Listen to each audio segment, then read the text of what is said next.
Bow your head. There is no escape. Clouds high. The birds call.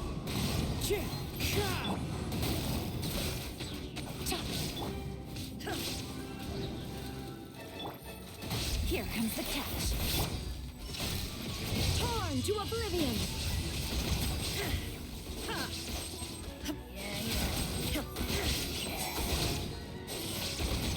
One with wind and cloud.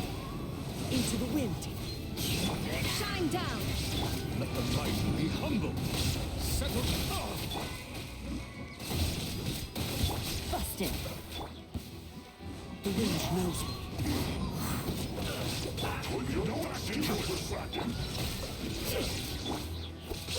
Clouds high. The birds call. These are about to get dicey. Now you shall perish. There is no escape.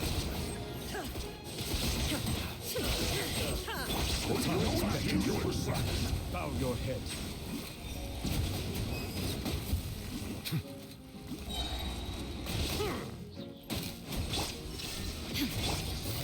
Gotcha.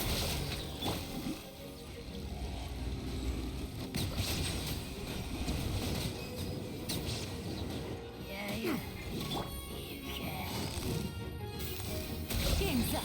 Time's over. As one with wind and cloud. Illusion shattered. Torn to oblivion.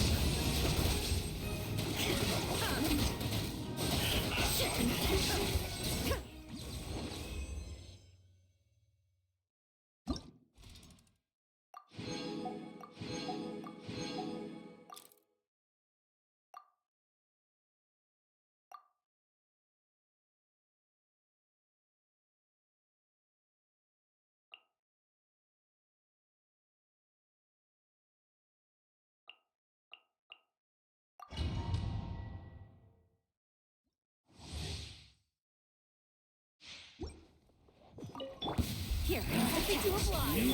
Clouds high. The birds call. There is no escape. Happy to oblige. Punchy Time to put a work here. Into the wind. Illusion shattered. Be sanctified. Fallen leaves. Adorn my night.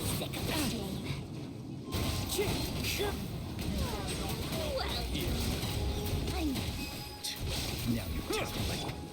Wind strider. Busted. There is no escape.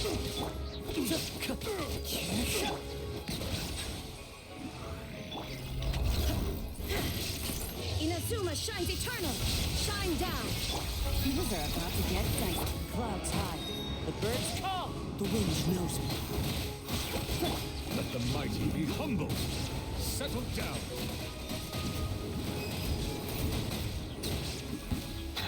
Illusion shattered. Lucky today. Gotcha. Into the wind. Fallen leaves. Adorn.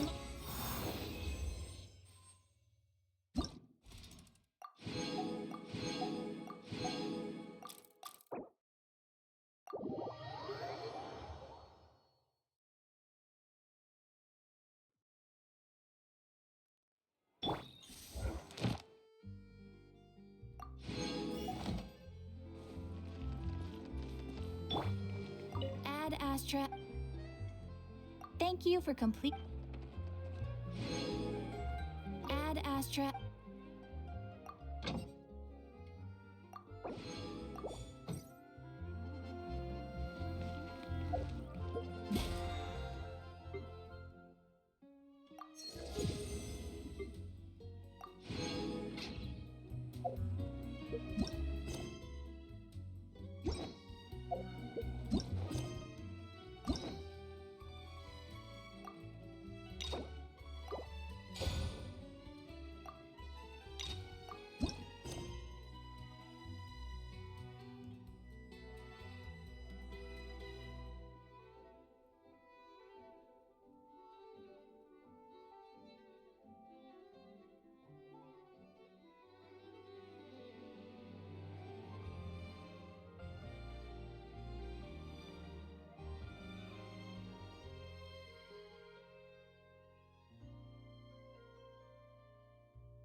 too popular, it can be such a hassle.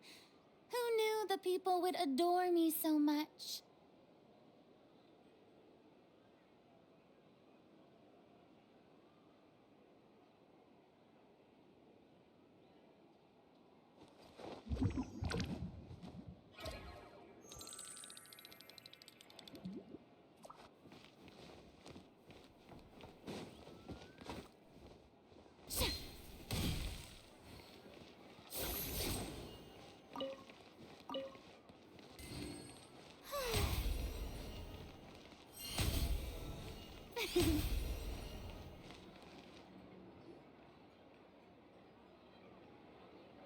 This shop looks popular today. Wonder what the occasion is.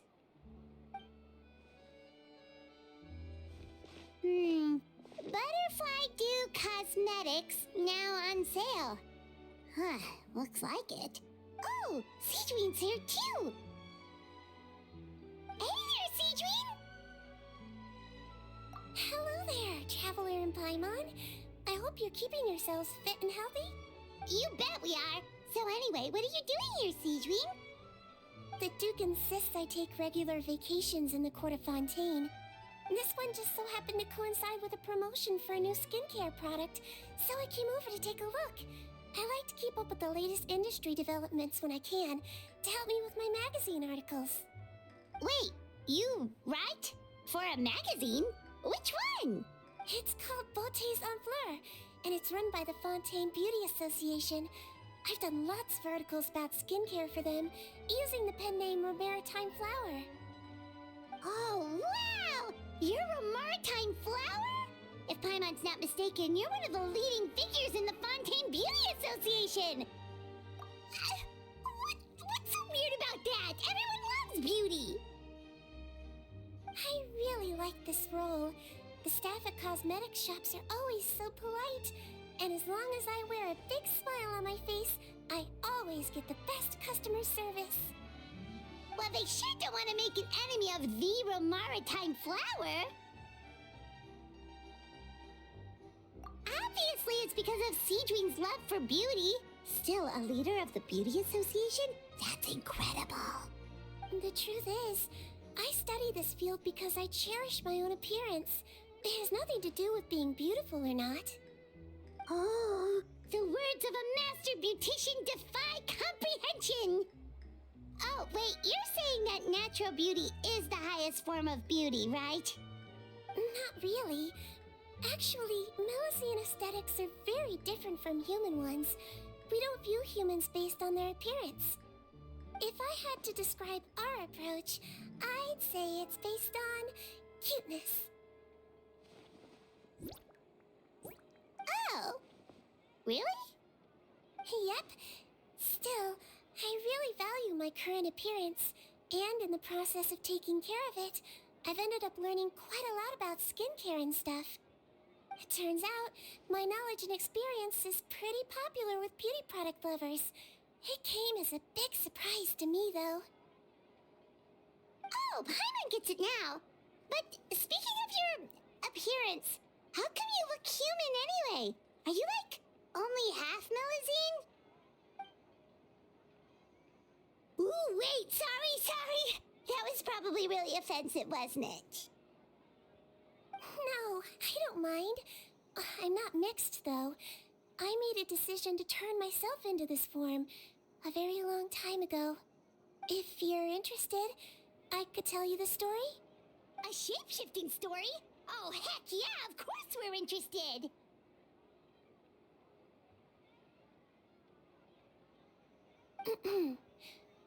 Once upon a time, long ago, humans rejected Melusines, and Melusines feared humans. There was one Melusine who became fascinated with human medicine, but no human wanted her help. And there was one girl who liked Melusines, so no humans would make friends with her. So the Melusine became the girl's friend, and the girl became the Melusine's patient. Your checkup's all done. You're still in perfect health. Thank you, Dr. Melusine. In this game of doctor and patient, a friendship was born. Then, one day, the girl fell ill. The Melusine was the only doctor to arrive on time, but the adults sent her away. Scram! Melusines can't be trusted! So just because I'm not human, I can't save my best friend? In desperation, the Melusine approached the frightening witch. She begged and begged until she got a reply. If you take this potion, concocted of sin, you will gain a human face and grow human limbs. But then, you will lose everything that attracted this friend of yours to you in the first place. Can you accept that? The Melusine did not hesitate for very long.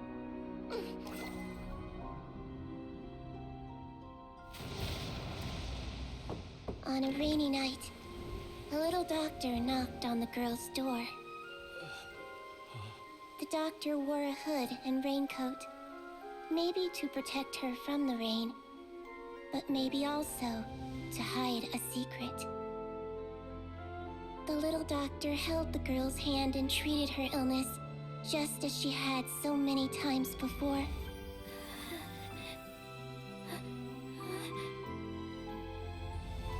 Dawn came, and the little girl's condition improved.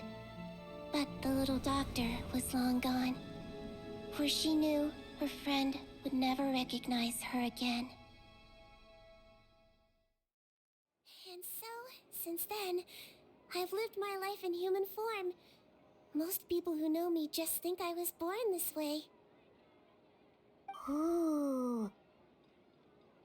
A witch? A potion?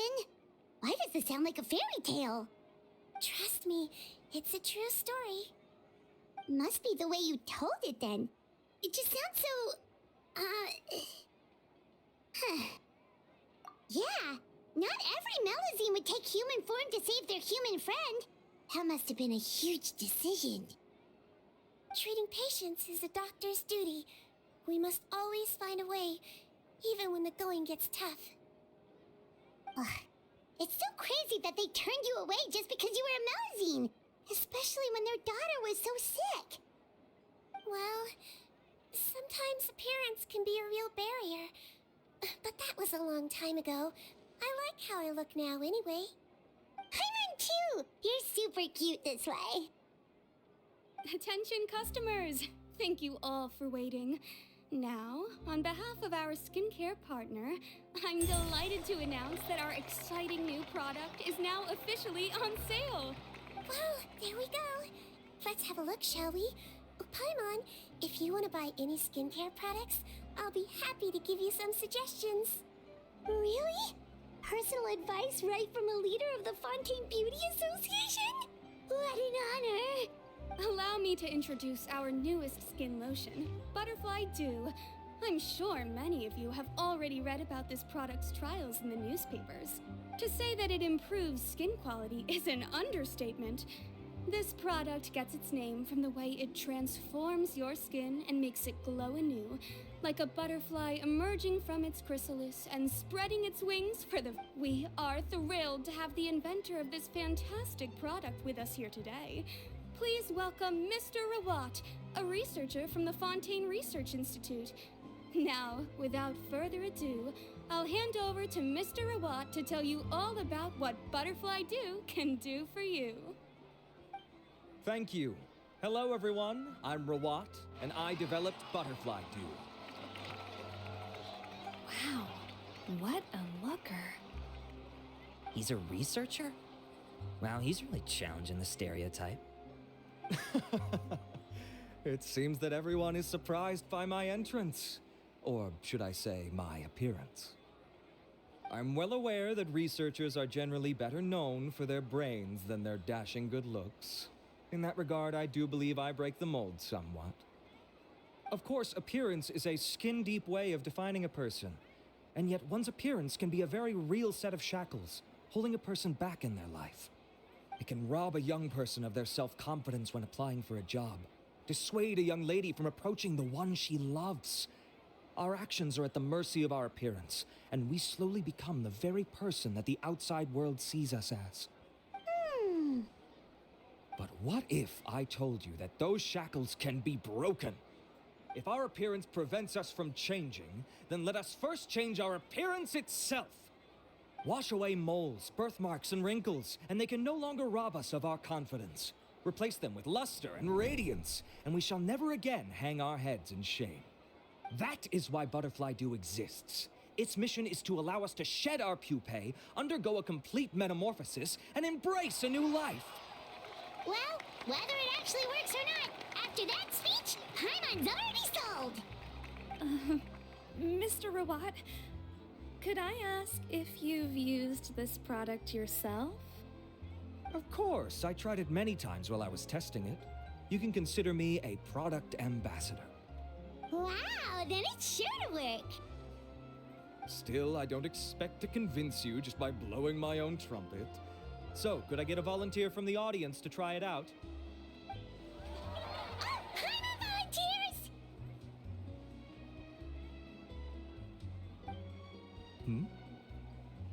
Oh! Ah, what an honor! It appears we have a giant of the Fontaine Beauty Association here with us. In that case, Miss Sigewinne, could we seek your most expert opinion on this product? Sure. Whoa, is that Romaritime flower? They say she's the pickiest user of skincare products in all of Fontaine. Here you go. Well, it's very kind to the skin, and the absorption rate is high. Even for Fontaine, this is a first-rate product. Wow, now that's high praise. I'll take one. Any discounts? All right. Well, all that remains for me to say is, Butterfly Dew is now on sale! Think we should buy a bottle too? Aww, really? Well, it's still good to care for your skin though, right? Paimon definitely feels kinda rough from being exposed to the elements all the time. And if you're worried about whether it's the right product for you, well, luckily for us, Sigewinne's here, so we can get an expert consultation.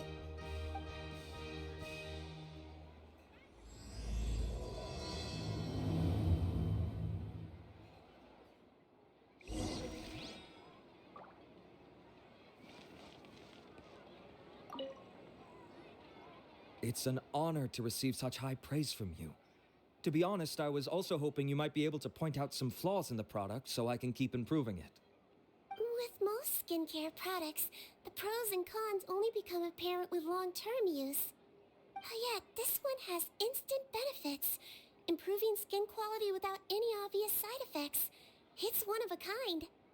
Don't worry though, I plan to keep using it, and I'll publish regular reviews in Beautés en Fleur. You can read my thoughts there. All you need to do is subscribe. Oh, I was hoping for a more casual conversation, but you are a beauty association leader after all. I understand if you want to keep this professional. Sigewinne? Oh, excuse us, Miss Beauty Expert. But do you think this product is a good choice for me and him? Wait, are you the renowned traveler? That's right, and by his side, the equally famous Paimon. Well, I don't normally handle customer questions personally, but since it's the traveler asking, allow me to make an exception. Butterfly Dew is made for all skin types, so no matter who you are, you can rest assured that it will be kind to your skin. If anything, it might be marginally more effective on Fontainian skin, but other than that, it works the same on everyone. Why would it work better on Fontainians? In the interests of protecting my trade secrets, I'm afraid I can't answer that, Miss Paimon.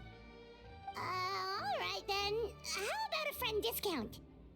Save yourself the trouble. I'd be greatly honored to have both of you use my product. Here, take 2 bottles for free. Yay! Paimon's private fun survives! I can see why you might think that, but please don't misunderstand. This gift is simply a token of my esteem. There's no business motivation behind it. To me, finding new customers for Butterfly Dew is about meeting kindred spirits, fellow admirers of physical beauty. I consider it a labor of love. Admirers of physical beauty? Eesh, that's embarrassing to say out loud. It sounds so shallow. It's nothing to be ashamed of, Miss Paimon. Most people claim to desire inner virtue, but it's still physical appearance that turns their heads. This is a fact of life. It's only natural for people to desire to become beautiful. And that's exactly what inspired me to choose this research direction in the first place. You're right. Everyone loves beauty, don't they? Look at the time. My apologies, but I have other things to attend to. I'll leave you with these 2 bottles of Butterfly Dew, and I look forward to seeing you again. Paimon, I'd say there's no need for you and the Traveler to use this product for now. Why? Is there a problem with it? The quality is fine. I just think there's room for improvement. I think I could add some ingredients to the mix to make it more effective. Really? Then why didn't you tell Rawat about that? Researchers are a very special breed of human. You can point out their flaws to their face and they won't mind very much. But if you tell them that someone else could do a better job, ooh, now that'll make them really upset. If I'd mentioned it, he probably wouldn't have given you those 2 bottles for free. Fair enough, that makes sense. If you're interested in the more effective version, I can write up a list of ingredients for you. Just come get me once you've gathered them. When you say more effective, you mean it'll make Paimon even prettier? Ooh, how can we say no? As for me, it's probably time I got back to the Fortress of Meropide. I mustn't leave the infirmary unattended for too long. Alright, see you there then!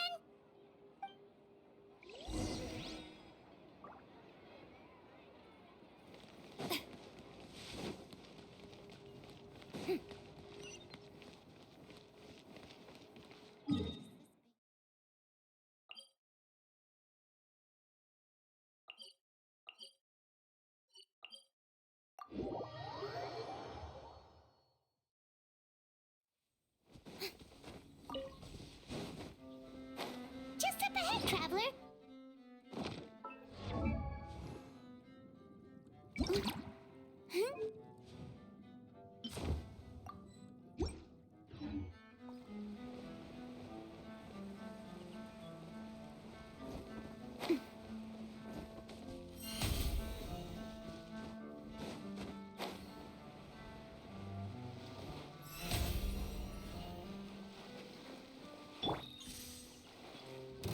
Excuse me?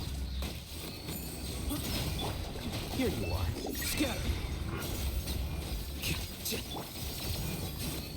Where you heading?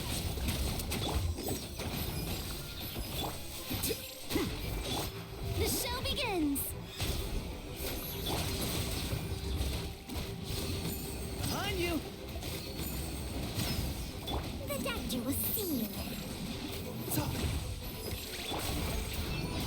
Excuse me?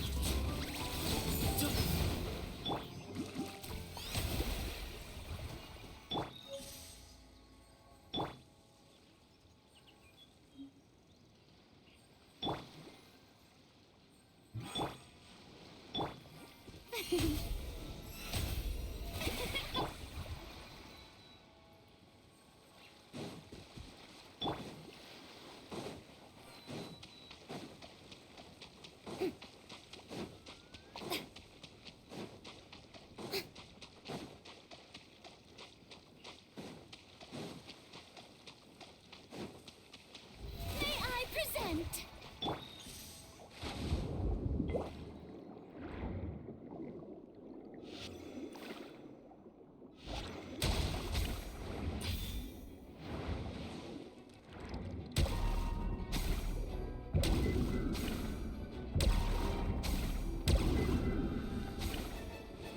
Great! That's everything! Let's head to the Fortress of Meropide!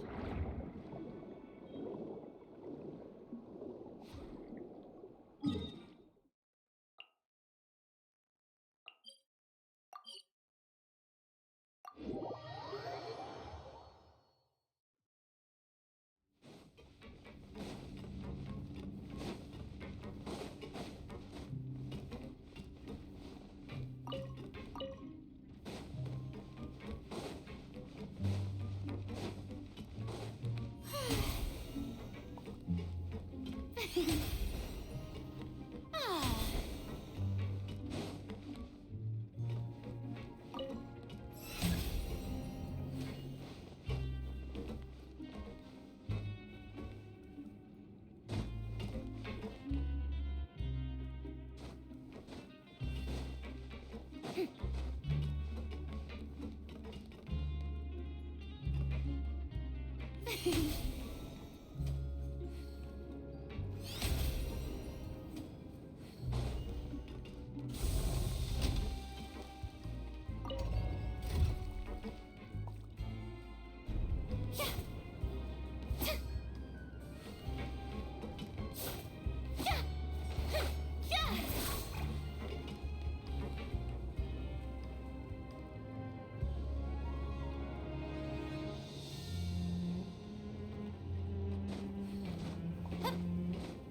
I sure hope everything goes smoothly.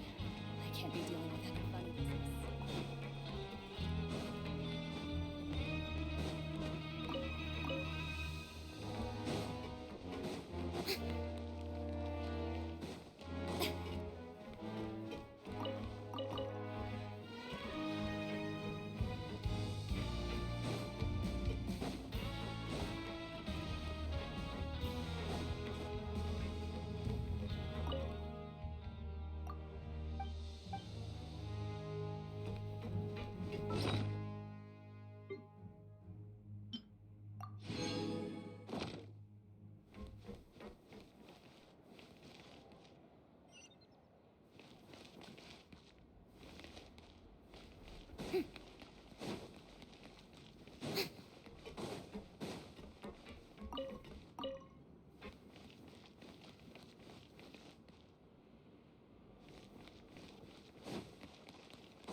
Quicker.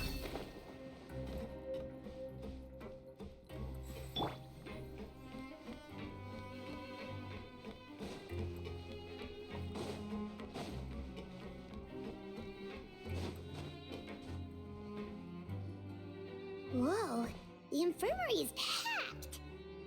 Please, you have to believe me. I saw it with my own eyes last night. Another me. He looked exactly like me. Got it, okay.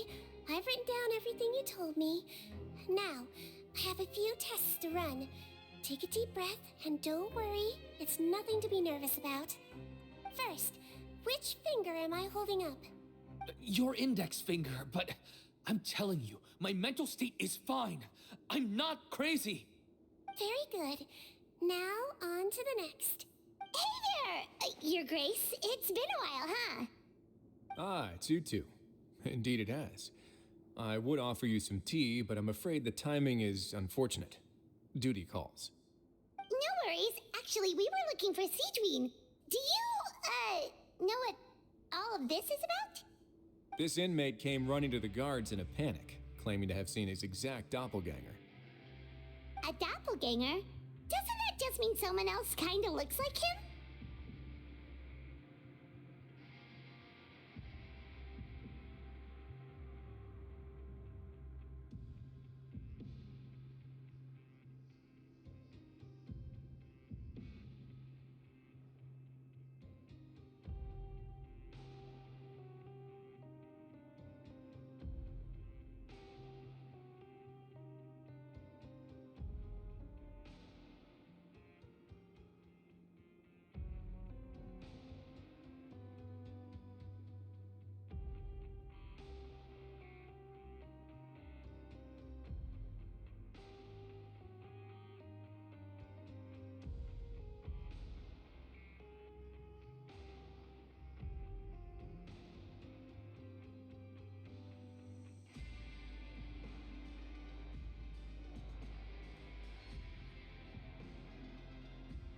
that's what I thought when the report first reached my desk.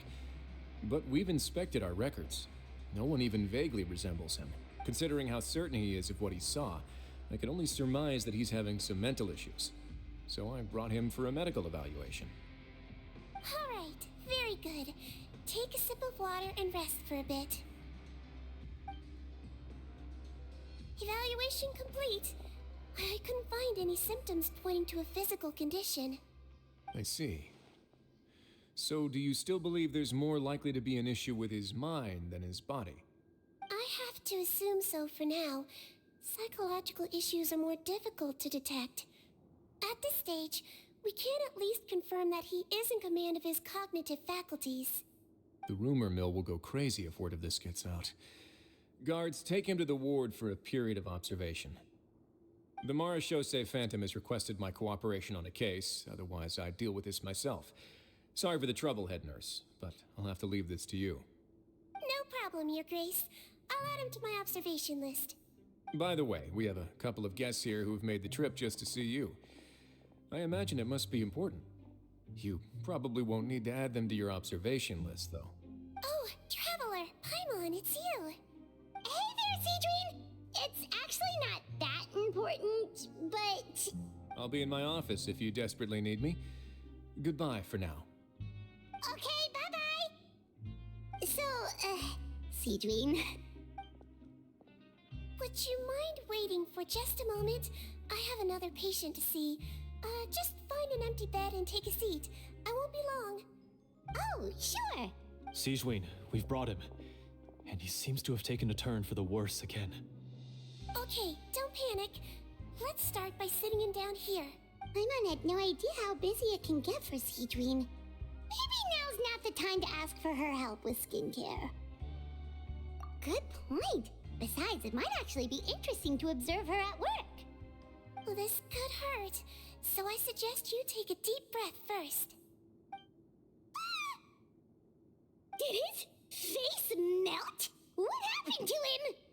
It's anyone's guess. His face melted off shortly after arriving at the fortress. But since he's a serious offender, he can't be allowed out for medical treatment.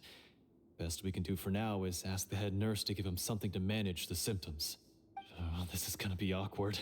We still need to bring him to the Nereides Phantom for questioning. What if he scares them half to death? Will that be our fault? The Nereides Phantom? Does this have something to do with the case Risley's dealing with? Yep, it was a huge case. They bagged a few dozen crooks in one fell swoop. And this guy's the baddest apple of the bunch. He harmed countless people. And now, it looks like it's all finally catching up with him. You done gawking? Not yet. I need to check the severity of your ulcers to decide the right dosage. Don't worry. We Melusines have a very different sense of aesthetics from humans. To me, he just looked like a little kitty with slightly scruffy fur, but still just as cute. Don't patronize me. Do I look like a kid to you? Just give me the meds and let me out of here. I already missed my cell. Hey, lose the attitude. You dare talk back to our head nurse like that again? Your days are numbered. Oh, it's fine. Okay, I'm going to apply the medication now. Tell me if it hurts, alright? Look how nice Sigewinne's being. And he still talks to her like that? What a nasty piece of work. Can I leave now? Wow, not a peep. What a brave little guy. Thank you, Sigewinne. And I apologize for the trouble. So, Traveler, Paimon, did you bring the ingredients? We did, but we don't want to interfere or anything. You're busy saving lives here. Oh, don't be silly. I agreed to it, didn't I? Just hand me the ingredients, and I'll make some time to whip it into the improved version for you. Take a rest here if you want. Or, if you're not tired, I hear they're holding a new pancreation tournament in the administration area. Or alternatively, is there anything we could help you with, Sigewinne? That's right! Let us help you out! It's the least we could do! Good point. Kind-hearted humans start to develop guilt if they accept free help from others. Don't worry. I'll take a look at my schedule. I'm sure I can find something to treat this condition. I gotta warn you though, it'll be tiring work. So I suggest you take a break first, then come back and see me when you're ready.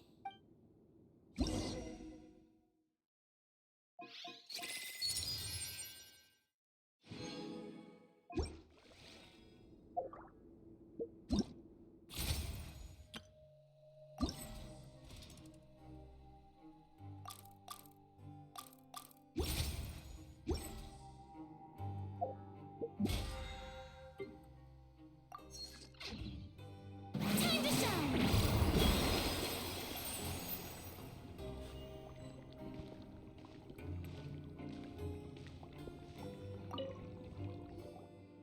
We're ready, Sigewinne. What's our first mission? I found the perfect job for the Traveler. First, I'd like you to lie down in this bed.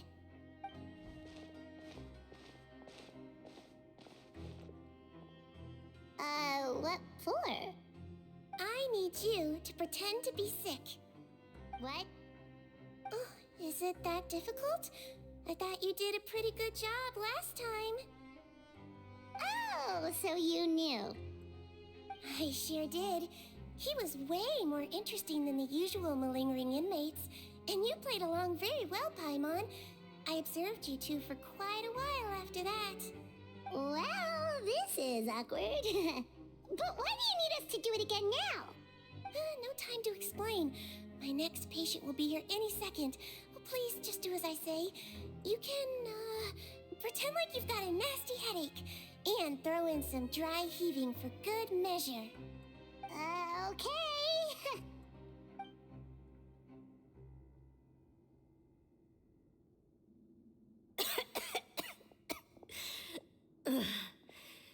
Hey, Doc, it's me. I'm only here because my mom won't stop pestering me about it. So annoying. Well, your mother has enough on her plate with a busy job. Well, the last thing she needs is to worry about you being sick as well. I know. I shouldn't treat the place like a playground. Shouldn't go swimming in the lower levels where we join up with the sea, because it'll give me a cold and distract her from her work. I thought I'd be able to have some fun here at the fortress for a few days, but it's always, don't do this and don't do that. All right, sit yourself down and I'll take your temperature. Your fever still hasn't gone down. Well, here's your medicine. 1 cup for starters, and we'll see if it helps. But Doc, it's so bitter. Do I really have to drink it? I mean, I'll be fine, right? I've got an uncle who caught a cold. His fever went away on its own after a couple days. Can't you just write me a note saying I'm on the mend? I just need something to keep my mom off my case. I sure can. You're a very brave boy after all. Huh? Brave? What makes you say that? Well, if you want to rely on your own immune system to clear up your fever, then you'll have to tough it out like this guy.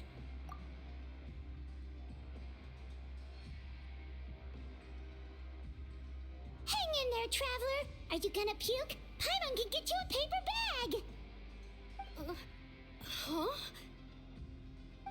As long as you're tough enough to get through the nausea and dizziness caused by the high fever, you'll be right as rain after just a few days' rest. And if I'm not tough enough? Hey! Wake up! Wake up! Put it this way. At least you'll never have to see the doctor again, right?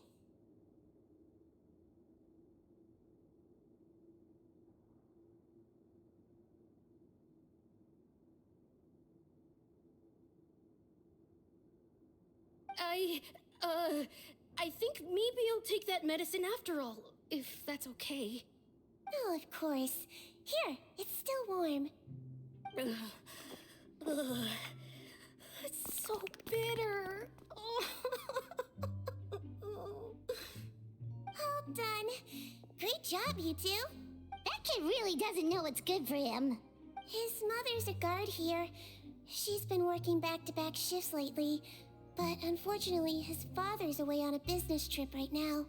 She had no choice but to bring her son here for the time being. He was quite happy at first. He seemed to think that the Fortress of Meropide would be all fun and games. So you made us put on that act just to scare a kid into taking his medicine? That's a pretty sneaky trick. Seems like there's a whole side to Sigewinne we never knew about. It's a technique I learned from my teacher. Oh, you had a teacher? Was she a Melazine doctor too? She was human. She passed away a long time ago. Oh, sorry. No, it's fine. I really liked my teacher, so it's always nice when I get to talk about her with other people. She was a traveling doctor, and since she didn't have a clinic, she'd go out and visit her patients wherever they were. Dealing with the badly behaved ones was her specialty.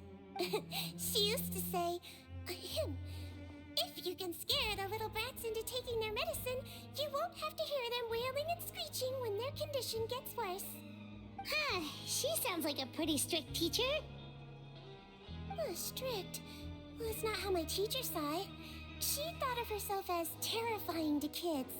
Strange way for a doctor to describe themselves. Now Paimon's curious to know what she looked like. As it happens, I actually have a picture of her.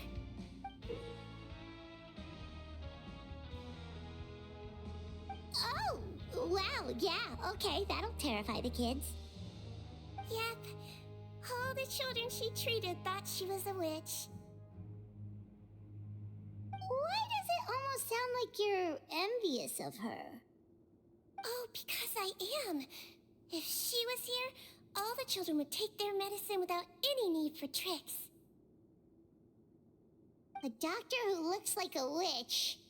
True, they wouldn't dare try anything funny with her around. Oh, me, on the other hand, it's hopeless. Children aren't afraid of me at all.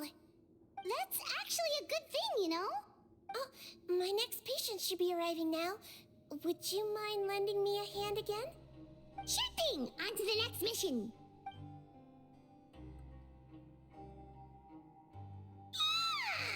Is it nighttime already? That flew by. You really have a busy job, Sigewinne. Well, thanks to you two, it was much easier today. Aww. Should we get some rest? It's getting pretty late. Oh, there is one last thing. I have to keep it confidential, so I usually leave it till after everyone's clocked out. Confidential? Are you sure you can tell us? It's fine. You're not living here anymore, so it's okay if you know. All it is I have to prepare some ingredients to make healthy meals with. Wait, you mean those healthy meals?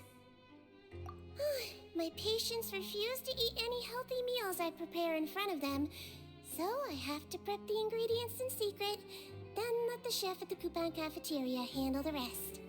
Considering even the chef's version makes people uneasy, it really makes you wonder what's in it. You want to find out? I can teach you how to make it. That way, if you ever suffer from exhaustion on your future travels, you can prepare a healthy meal for yourself. It's really good for you, you know. Sure?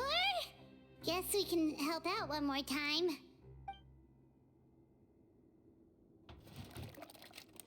The ingredients are ready. Now, put them on the table and add them in the order I tell you. First, we add this special slime condensate, stir it thoroughly, then pour it in. See that? It adds elasticity. It looks just like tasty jelly, doesn't it? Yeah, it really does. Until you remember it's slime condensate. Next up, xenochromatic crystals. You want to crush them up into a fine powder, like powdered sugar. Wait, are those from Fontimer Aberrants? Are you sure they're edible? Finally, Wu needs some high-protein meat. Frogs are an excellent choice. You just need to clean their innards, and then you're left with some lovely tender meat. Oh! Frogs. And And we're done. All that's left now is to pack them into lunchboxes and hand them to Walsey. Yesterday in the production zone, I noticed an inmate who's been working for 2 days straight. That means it's a healthy meal for him tomorrow. Sigewinne really does have the inmate's best interests at heart.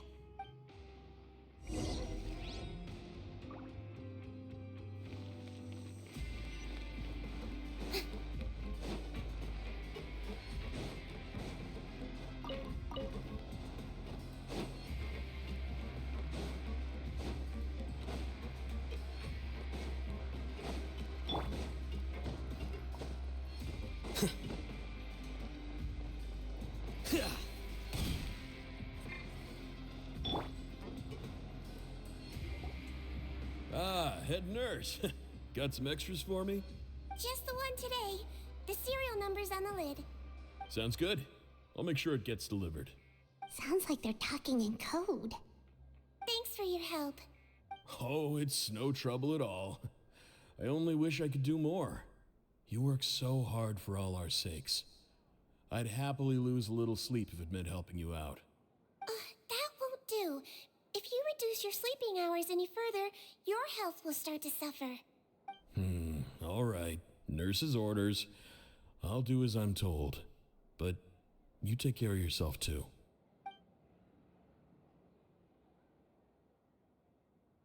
Well, I'm done with work for today.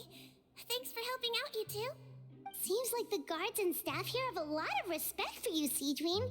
In just one day of helping you with your work, it feels like we've done a lot for the fortress. Head nurse, please, wait. I'm sorry to disturb you this late at night, but I think you'll agree. This is urgent.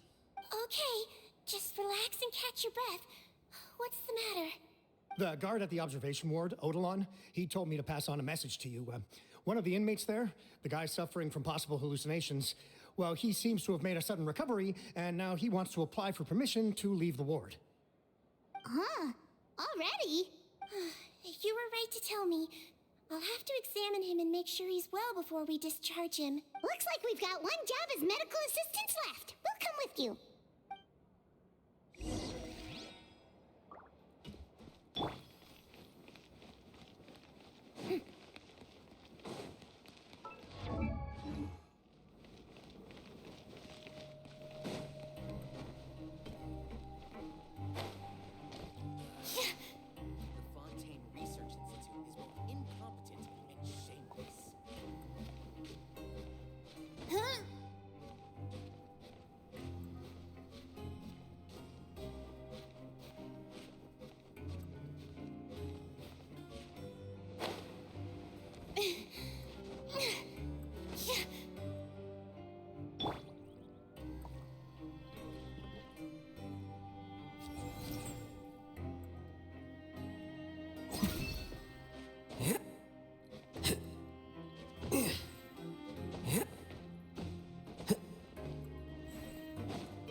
Ah, head nurse, you're finally here.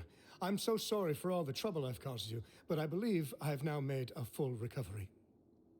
After giving it some thought, I'm sure that I was probably just seeing things.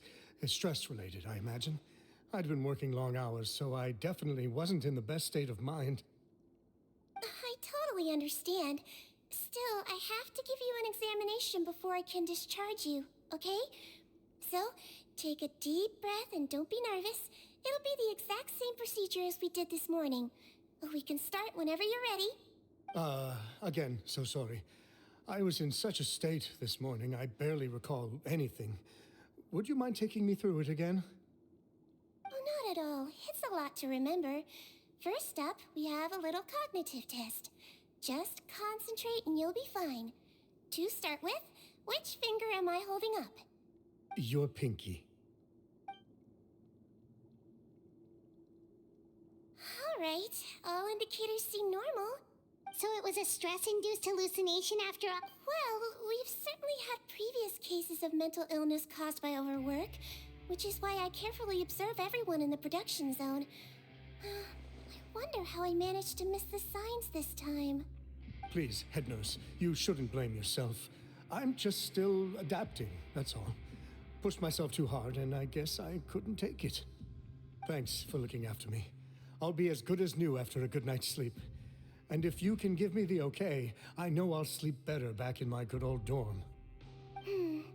It can be difficult to relax in an unfamiliar environment. Alright then, you can leave the ward. I suggest you take 2 days off to focus on your recovery. I'll take you off the observation list for now, so you're officially discharged. Great. I can't thank you enough, head nurse. Mr. Odilon, could you escort him back? Of course. I'm on guard duty in the administrative area tonight, so nothing will go wrong. You have my word.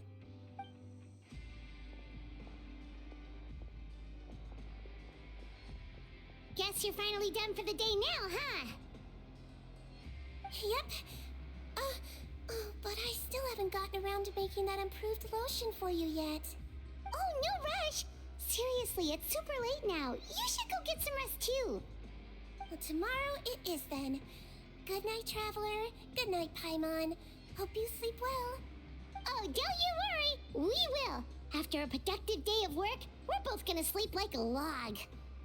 Yeah, sleep tight, Sigewinne. See you tomorrow.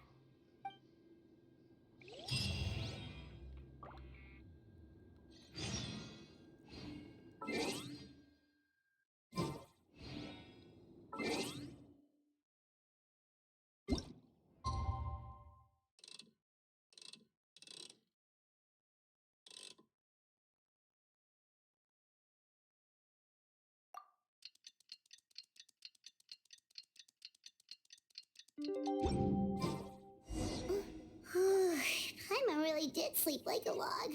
Let's go find Sigewinne.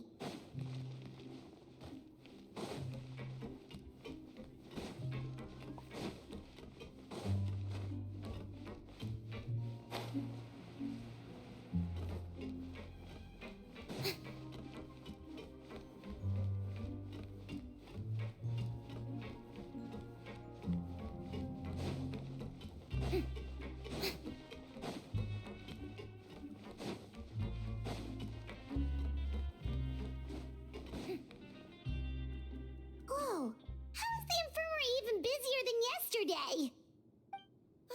Good morning, Traveler and Paimon. I have a few people here for a checkup, so you might need to wait for a while. No problem. Anything we can do to help? There's a bit of a complicated situation here. I'm still getting to the bottom of it myself. You have to believe me. I'm telling the truth.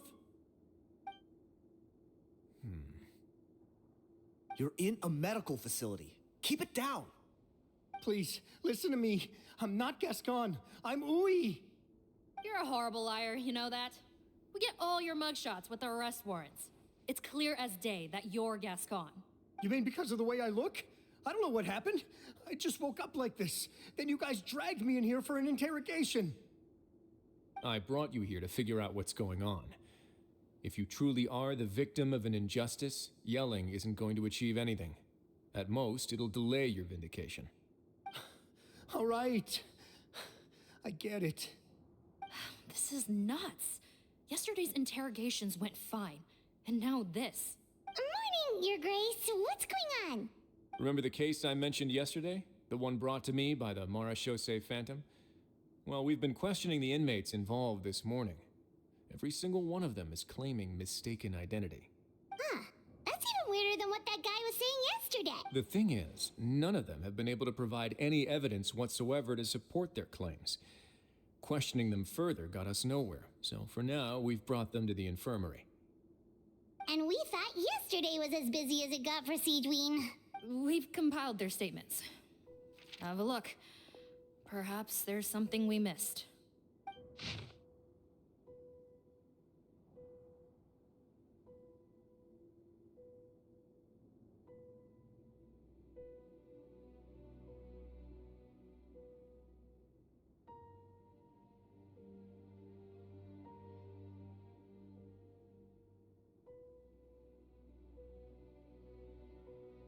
Wait. Release? Interesting. The inmates they spoke of in their statements appear to all be due for release today. I noticed that too. If that's their plan, they're underestimating us a little. Every serious offender claims that there's someone else who just so happens to be due for release today. And they're expecting us to go along with that. All the more reason to be cautious. Lumberzar, check the release list for today and make sure no one gets processed. We're gonna need an excuse, though. Just say we're out of forms, and that we're furiously printing more as we speak. I'm on it. It's conceivable that our group of serious offenders somehow found a way to switch places with inmates who are about to be released, so they can walk out right under our noses. We did consider that possibility. But I mean, just look at them. They match the warrants, period. How could there have been a switch? Only if they're dead ringers for the inmates due for release, I suppose. I gave you that name list yesterday to assist in your investigation. Did that help? Yes, the inmates' mugshots were attached to the list. The first thing I did was check for lookalikes, and I didn't find any. The only other thing that stands out to me is that their voices sound a little different today. But it's not exactly hard to put on a fake voice. Oh, really? What does our head nurse make of all of this? Give me a moment. I think I have a way to confirm whether there's been a switch. I know, it's not time to change your dressing yet, but please bear with me. Huh? Isn't that the guy from yesterday? This should be Honore. He has very severe facial ulcers, which require an operation in the hospital at the Court of Fontaine. I authorized him to leave the fortress for medical treatment under guarded escort. Yes, like I told you. I'm not Putton. I'm Honore. So there has been a swap. Well, I can see what happened in Potton's case, but how do you explain the other inmates? You're not telling me their souls switched bodies, are you? No, I believe it was their faces that got switched. The method is a bit like replacing a tooth. Take the bad tooth out, put a false one in.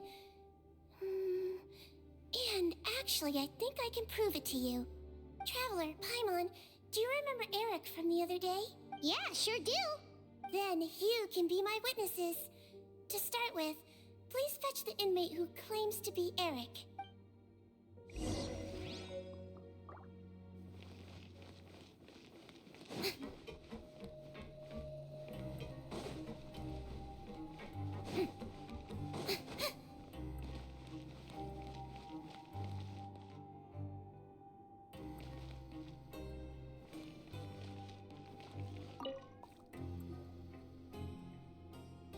So, you're... Yes, head nurse. It's me. You do believe me, right?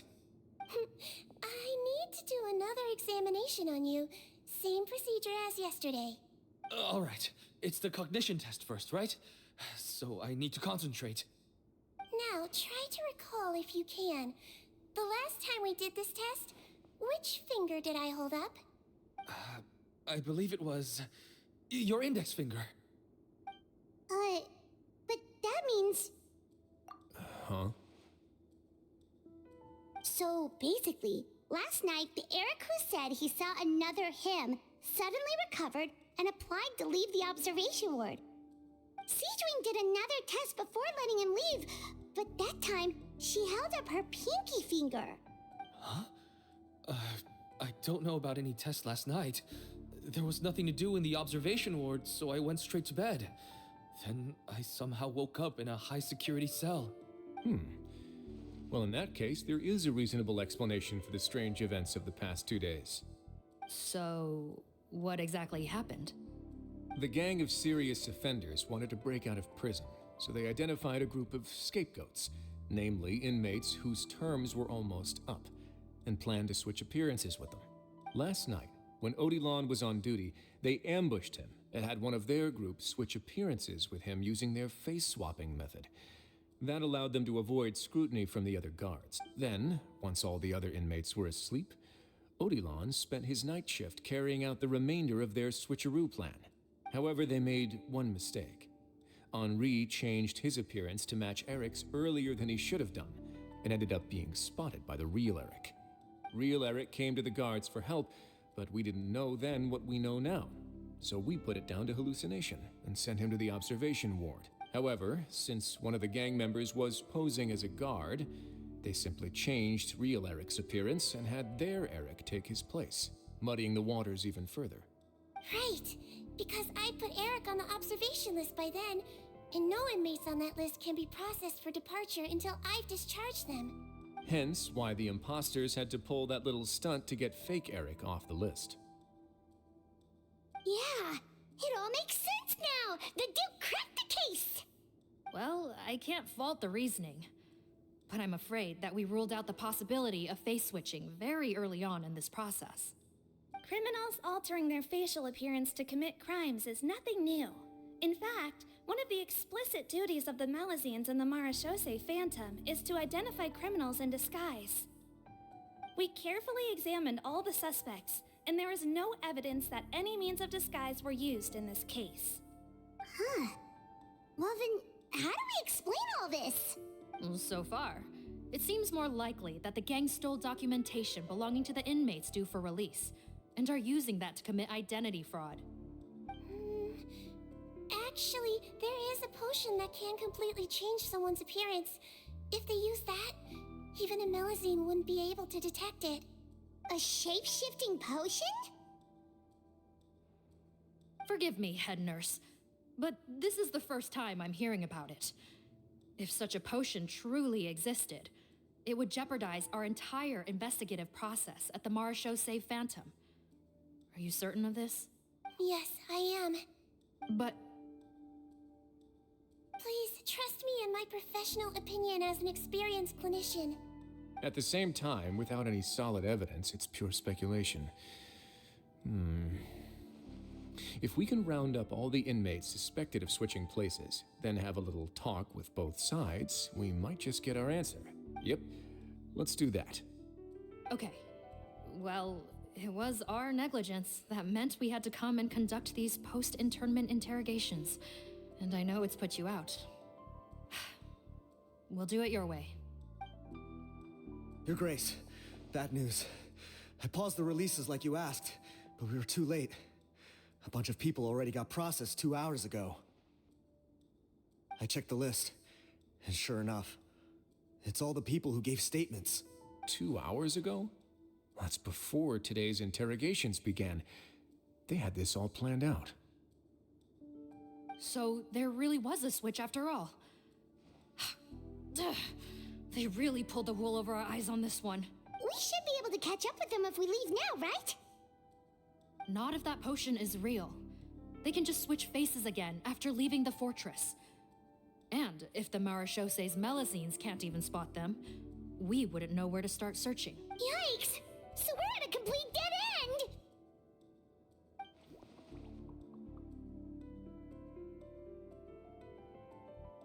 Well, technically there is one more lead we could follow up on. We were only able to arrest this gang thanks to the help of a researcher from the Fontaine Research Institute.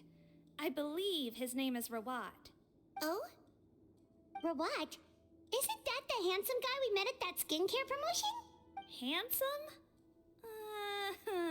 Maybe from a human point of view. I just remember that he specialized in potions. One of the crimes this gang is charged with is the manufacture and sale of illicit drugs. According to Mr. Rawat, they appear to have stolen technology he developed through his research and used it in their operation. At first, he thought it was a typical case of intellectual property infringement, and he tried to negotiate with them. But once he discovered their criminal operation, he reported them to the authorities. Thanks to his report, we were able to swoop in and arrest them all in one go. What a hero!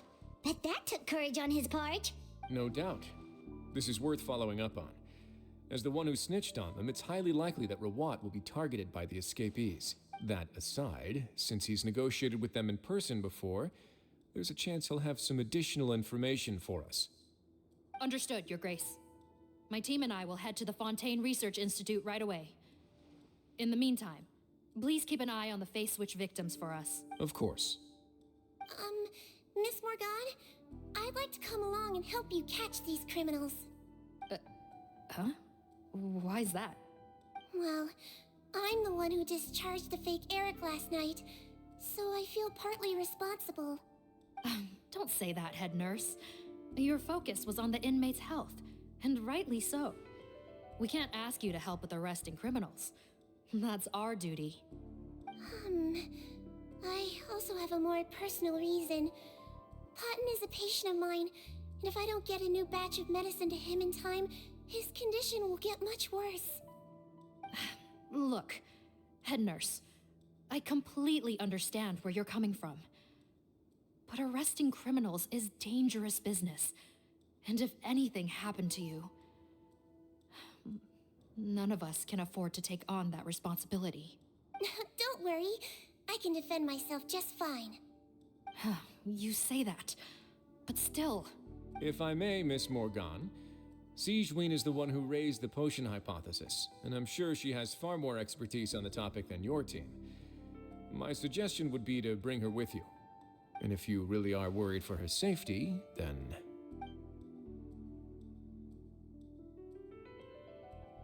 Ah, there you go, right on cue. Knew I could count on you. Okay. Well, since this plan has the Duke's blessing, far be it from me to refuse. We should head off immediately. Time is of the essence.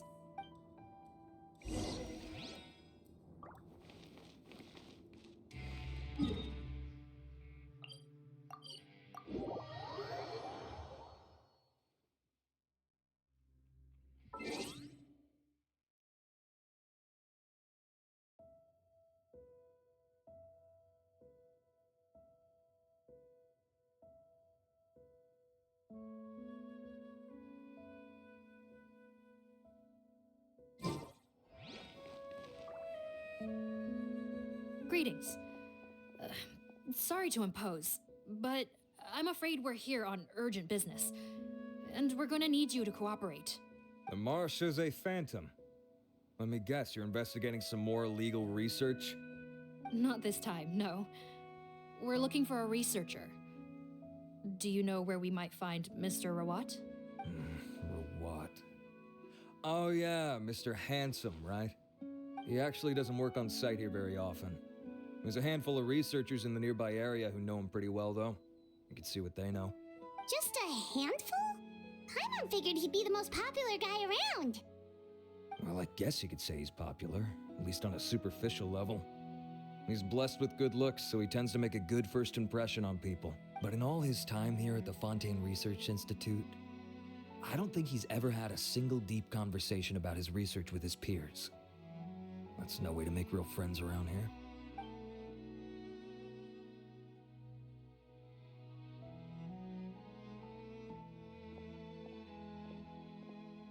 That's so weird.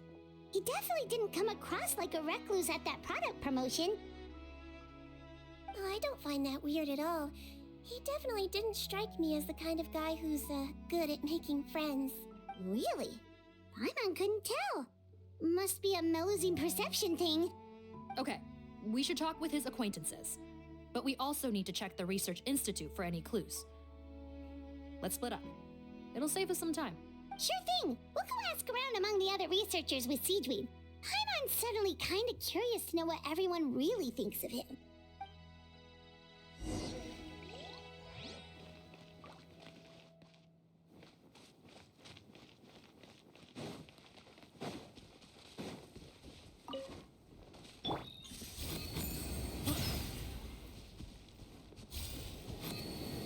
Behind you!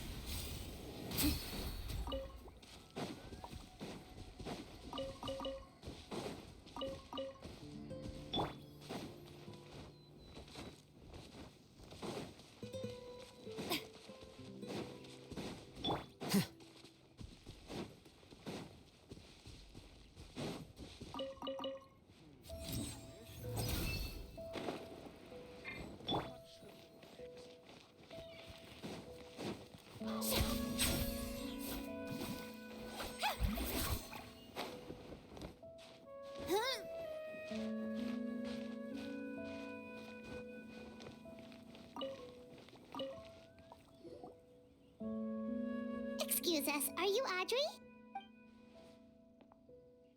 That's me. What is it? Are you close friends with Rawat? We're trying to find out where he is. Close friends? You mean because I told him I had feelings for him once? I doubt I'm the first or last at the Institute to make that mistake. Why would you single me out as a close friend? I should have known, really. Men like him, they just enjoy being surrounded by fawning women. They're not interested in a serious relationship. Okay. We were just kind of wondering if you might know where we can find him. Why would I know where he's at? I barely know him, and he probably doesn't even remember me. Ugh, this is getting annoying. Shall we go ask someone else?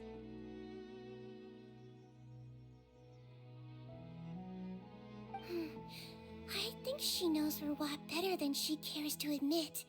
If we leave now, it might be a wasted opportunity. Maybe, but we're not going to get much out of her while she's in this state, are we? She's displaying symptoms common among people in love, if that's what you mean. But I know a cure. It's curable? Oh, we're still no closer to finding Mr. Rawat. Oh, by this point, he could be in grave danger. Danger? Wait, why are you looking for him again? Oh, that's right, yeah! The Marechaussee Phantom said that he's been targeted by some pretty bad people. We need to make sure he's safe. What? How has this happened? He seemed fine when I last saw him, and that was only a couple of days ago. Just happened to run into him, of course. Oh, I see. Well, do you have any thoughts on where he might be right now? Okay, but this is purely out of concern for his safety. If he's not at the Institute, he might be at his mother's place. I heard she raised him alone, that they had it pretty tough financially, and these days she's housebound due to illness. He makes regular trips back home to check on her. Oh, okay. Do you know the address? Nope, sorry. I only found out the thing about his mother because it came up in conversation once. I was just trying to find out more about him, so I could get to know him better. When I told him I had a crush on him, I offered to help him take care of his mother. And yeah, maybe that was a stupid idea, but did he really have to yell at me for it? It's like, fine, I can take no for an answer, but what's with the temper tantrum? Unbelievable. These guys only want to show you their charming, well-groomed exterior. They can't stand it when a few home truths shine through. Looks like her love syndrome is flaring up again. We need to find out Mr. Rawat's mother's address. Let's check with the Marechaussee officers when we regroup. Cool, sounds like a plan.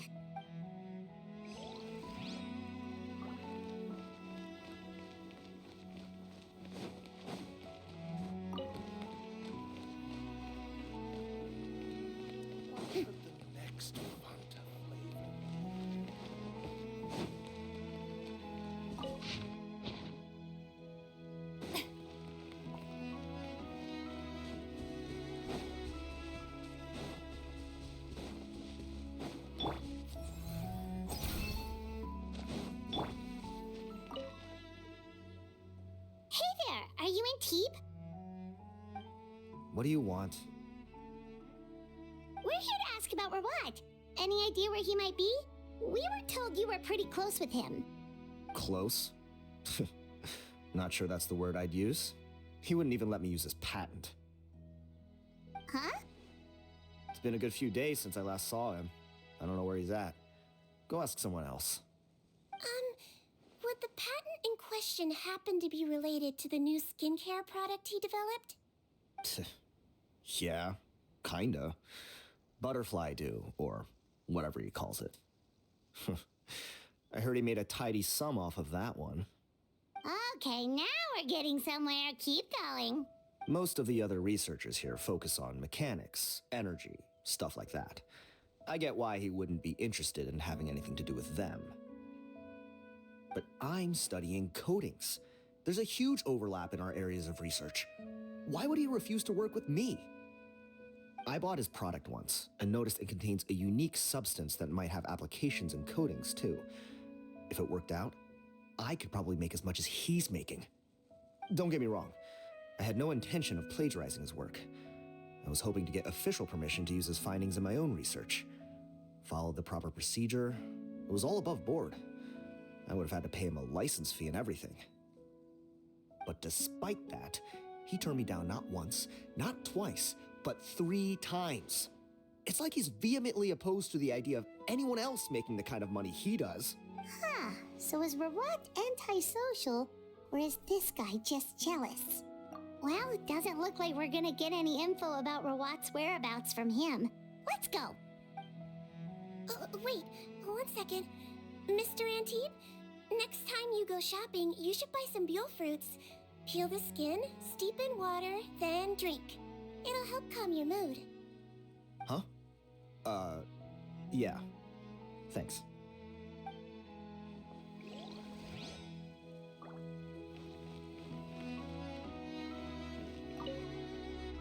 Gonna have to cut this chat short.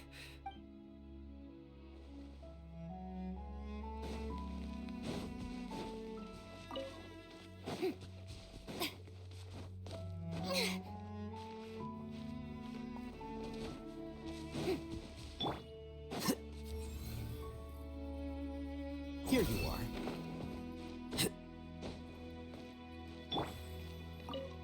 Well, I've told you everything I know. Don't you think it's time for you to go looking for him? Not that I care, obviously.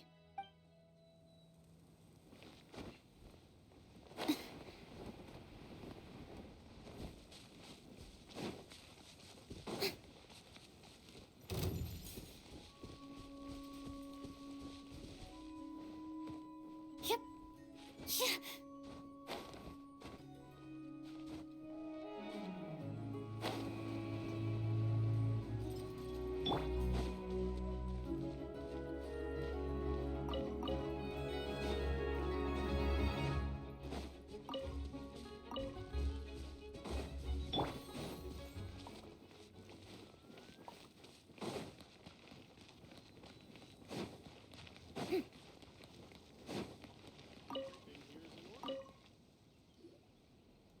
Bother you, sir, but are you Bertram? Who's asking?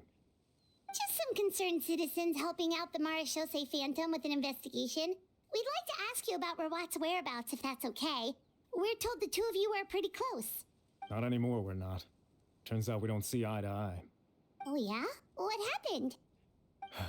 The thing about us researchers is, most of us do what we do for some sort of higher purpose. But not Rawat. All he cared about was how to commercialize his findings. He won't even let you work with him unless you sign a confidentiality agreement first. Also, he has better control over who gets which intellectual property rights. How are you supposed to get any meaningful research done working with a guy like that? Now that I've got my own technical solution for my compressor, I don't need to work with him anymore. So that's what Rawat is really like. We'd still like to know where to find him. Is that something you can help us with? Wait, you're... Yeah, I know you. You're the head nurse at the Fortress of Meripede. All right, then I'm happy to help you if I can. I respect the work you do. Medicine serves the highest purpose of all the sciences. Wow, turns out Sigewinne's got some real clout. Thing is, I have no real way of knowing where he might be. I stopped working with him 2 months ago, and I've barely seen him since. But if you want my advice, I'd say go talk to the peddlers. There's a few he meets with every other day or so. Maybe they know where he's at. Peddlers? Yeah, back when I was working with him, I noticed he met with them quite often. Wouldn't surprise me if they were involved in some shady business together, because it seemed like they went out of their way to avoid discussing anything in my presence. The little I overheard was about manufacturing and selling pharmaceutical drugs. Like I said, he's all about the money. Drugs? Doesn't he work with skincare products? Do those count as drugs? Who knows? I never cared to find out. He's the Morag rubber, not me. Thank you. You've given us plenty to work with. Welcome. Goodbye, and may we both reach new heights in our scientific endeavors. Well, that's all 3 researchers. Let's head back to the meetup point.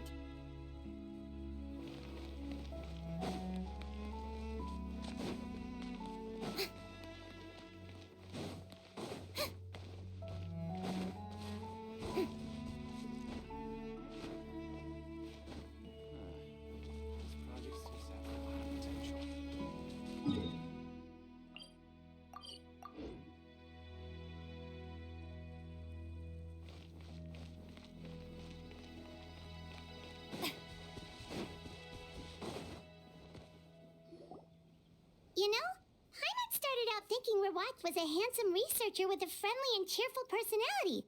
It's such a surprise to learn that his peers have a different impression of him. So, what's your view of him now, Paimon? A handsome researcher whose difficult upbringing turned him into a profit chaser with a chip on his shoulder? So your thoughts about his appearance haven't changed at all? Well, his looks are kind of a big deal. At least in Paimon's opinion. How did such a handsome guy end up being so antisocial? Even with his difficult family background, it just doesn't make any sense. You can't judge a person solely based on their appearance. Head nurse. Traveler. I assume you've spoken with the researchers. What did you find out? Bertram mentioned Rawat's involvement with some pharmaceutical merchants. Do you know if he's registered any pharmaceutical brands? Since he was a whistleblower on such a huge case, I ran a background check on him. I don't remember there being any brands under his name. How strange. If he was so focused on commercializing his research and averse to sharing his technology with others, why wouldn't he have registered his own brands? Maybe he and his business partners needed to avoid public scrutiny? You think he may have colluded with the gang? Well, the crime was manufacture and sale of drugs, and that would certainly be in his wheelhouse. Isn't that pretty unlikely, though? He was the one who blew the whistle on them! Most children who come to me with tooth decay have suffered pain for a long time already, but they'll still try to hide the fact that they eat too many sweets. Grown-ups and children aren't so different in that regard. If you say so. I saw him when he came to make his report, and I certainly didn't get the feeling that he was the type to collude with criminals. Perhaps it's more likely that they were coercing him. You mentioned that he comes from a poor family. So, it's possible that the criminals approached him asking for academic support, luring him in with the promise of riches. By the time he discovered who they really were, he was in too deep. They had leverage on him, so he was forced to keep working for them. I've seen it happen many times before. That does make a lot of sense. It would definitely explain why he was so unwilling to cooperate with his fellow researchers. No wonder he's so unsociable. He must be on edge all the time with a gang of crooks breathing down his neck. In that case, the situation could be worse than we thought. If Rawat was working with the escaped inmates, they're sure to know more about his whereabouts than us. Oh, there's a good chance they'll get to him before we do. Based on the information we've gathered so far, he was last seen 2 days ago. If no one's seen him since, maybe we're too late. 2 days ago? So he went missing right after that product promotion. That was the same day he reported the criminals, too. Not a good sign. Don't worry, everyone. I believe we still have a chance. Since he disappeared right after blowing the whistle, it's likely that he's gone into hiding. Yeah, he must have been worried that they'd come for him. All the more reason to find him as soon as possible. The only lead we have at the moment is his mother's house, which you mentioned earlier. Seath, think you can find the place? Yep. When you register a brand, the Court of Fontaine requires you to provide a legal address. The one Rawat wrote down was in the outskirts of the city. That should be the place. Okay, then there's no time to lose. What?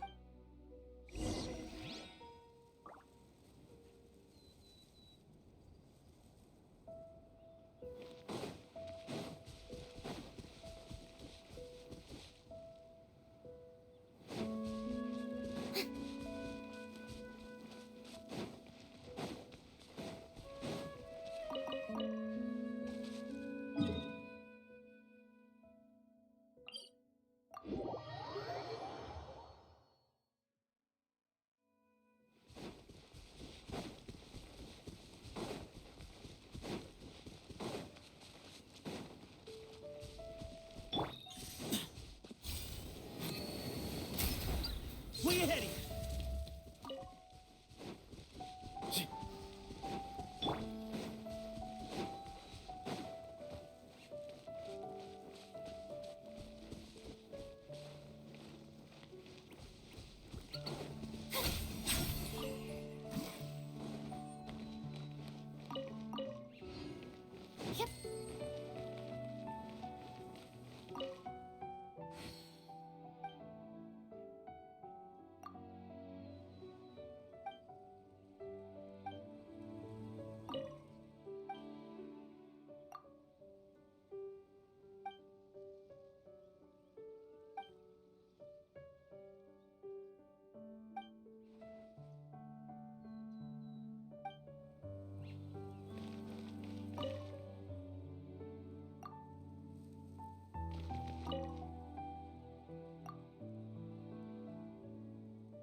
This should be the house. I'm pretty sure this was the address. Okay, I'll knock.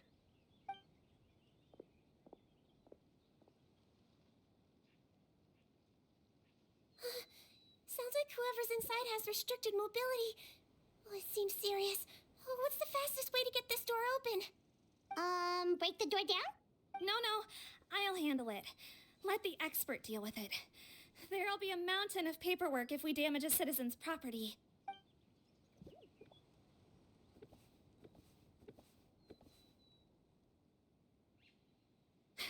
Calm down. Deep breaths. Remember your training. Control your strength. And... it's open! Seath, take a few people and lie in wait. Keep your eyes peeled for any activity around the house.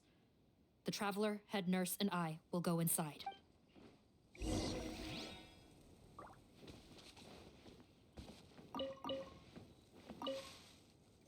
No, don't look this way.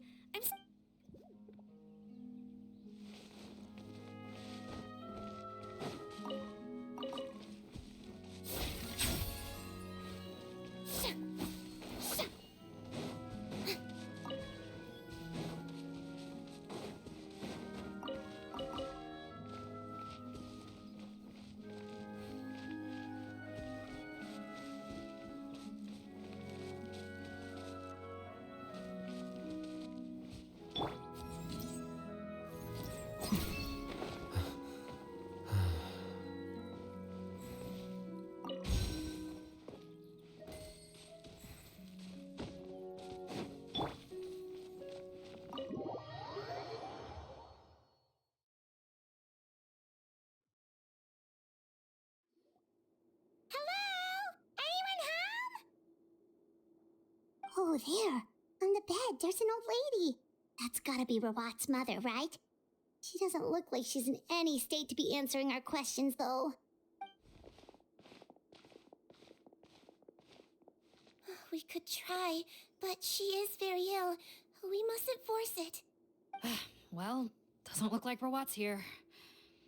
She's the only one we can talk to. Yep. Allow me. Hello, ma'am. Might I ask if you're Rawat's mother? We're trying to locate him.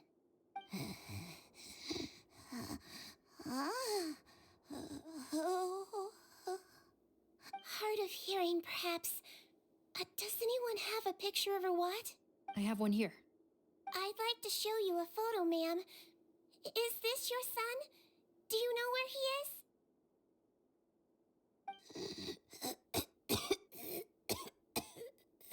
Looks like this isn't gonna work after all. Well, looks like we're out of leads. If Rawat's not here, things are looking very bad for him. Is it possible he could have avoided returning here because he knew he'd be in danger? Maybe. But if so, where do we look next? Maybe we should take another look at the Institute. Yes, so. I suggest we all return there now. We found a good amount of useful information the first time, but perhaps there's something we missed. This is our last hope. Sorry, officer, but could I stay here for a while? This patient requires some care. Of course. Traveler, stay with the head nurse. You're technically here as her assistant after all. Also, I'd like some Marechaussee members to stay as well, and keep an eye on the area. Why's that? If Rawat knows how serious his mother's condition is, he will return. Got it. Okay. I'll tell the squad members in hiding to stay put and keep a lookout. Thanks for helping me out yet again, Traveler in Paimon. No problem. But when you say her condition is serious, do you mean... Yes. She's barely clinging on to life. Oh. Let me take care of a few things first. Could you pass me the towel over there? Yeah, of course.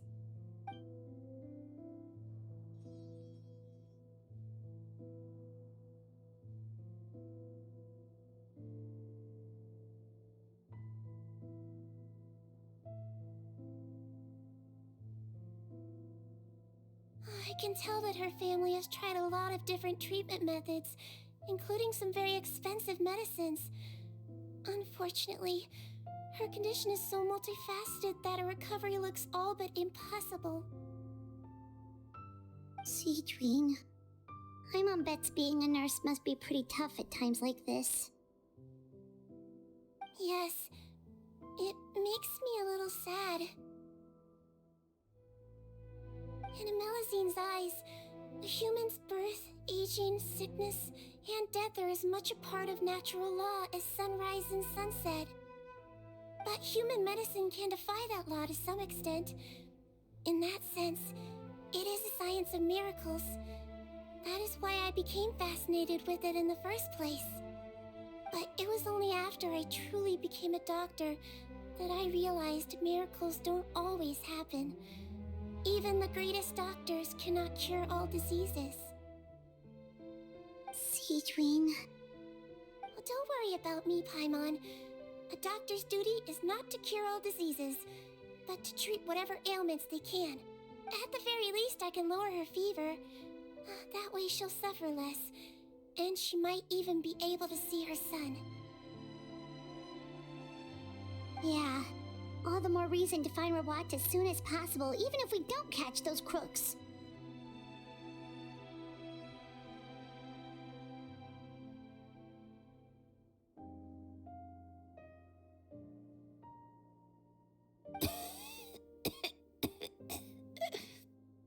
Oh, her fever is getting worse.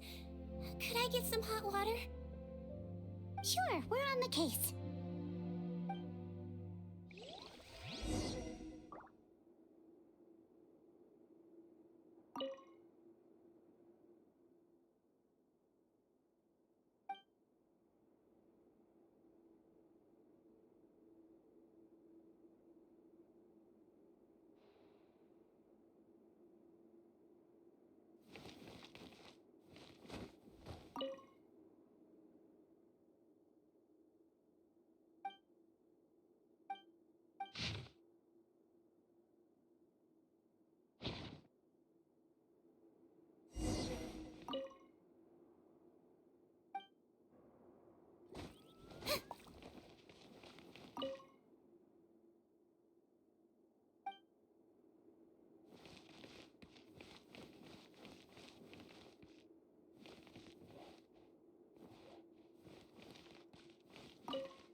Found the hot water? Sure did. And look what else we found. Judging by this journal, it seems like Rawat has a private lab. There's a good chance he could be there right now. We gotta go tell Officer Morgan right away. Oh, that's great news. But hold on just a moment. The wet towel is ready. I'm giving you another injection. Are you feeling better now?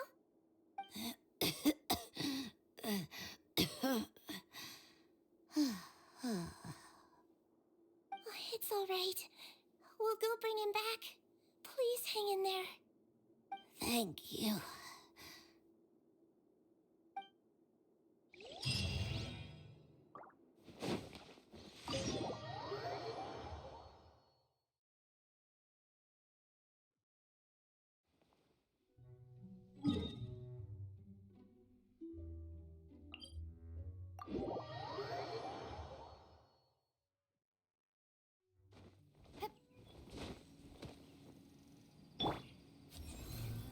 Quicker.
It's Officer Morgan! They're already here! We came as soon as we heard the news. I can't believe we were so careless. The most crucial information of all was hiding right there, in that room. And we missed it. Don't blame yourself. Right now, we need to focus on finding a way in. There's a mechanical door over here! Hopefully the instructions in Rawat's journal will help us open it.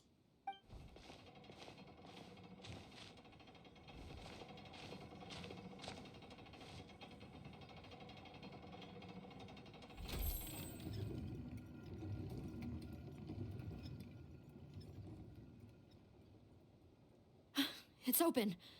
Let's go in.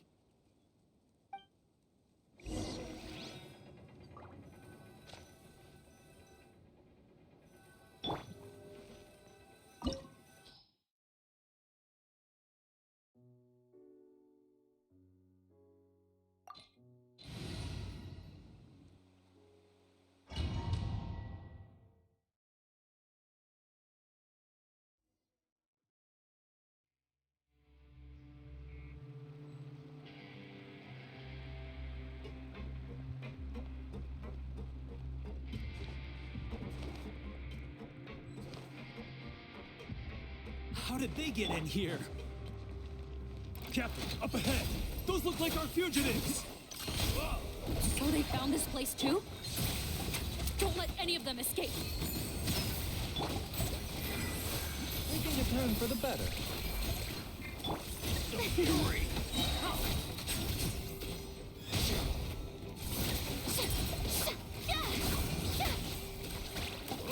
Let my name echo in song! Strike a pose!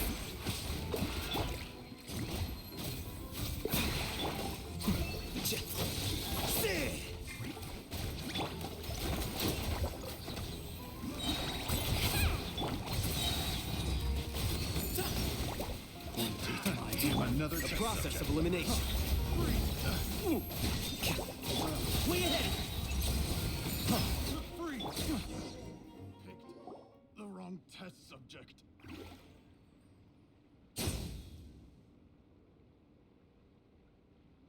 Captain, according to our list, many of the fugitives aren't accounted for. There may be others hiding deeper inside the facility. So these guys were just the lookout crew. The Marashose Phantom! How did they find this place? Wait, it's that guard from the fortress. That's right, I'm on your side. I mean, the Duke sent me. What's the matter? Some sort of mix-up? Mr. Odilon, didn't I tell you a few days ago that you need to stop all field work until you've recovered? Well, you know, gotta help His Grace out. Share the load. Officer Morgan, this man is an imposter. The real Mr. Odilon has no recent health issues. What? But Looks like the head nurse was right about the face-swapping method. Arrest them all! DuPont, stay here and keep guard. And watch the exit. If we're not back soon, call for reinforcements. got it.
So many jars.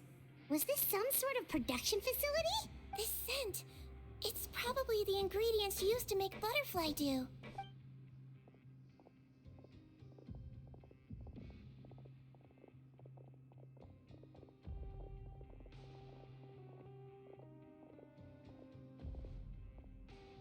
How come they're all empty? Did it sell so well that he ran out of supplies? How strange. Why would Rawat choose to manufacture a popular product like that in such a difficult-to-reach location? Given our suspicion that he may have been coerced into the illegal drug trade, I would have thought that any production facility we find here would be used for illicit purposes. Perhaps butterfly dew is itself an illegal drug. Do you have any evidence for that claim? No, just a guess. We need to find Rawat as soon as possible. He has all the answers we need. Understood. Well, let's not linger here. Let's go. Come on.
Doesn't look like we're gonna get this door open. Let's find another way around.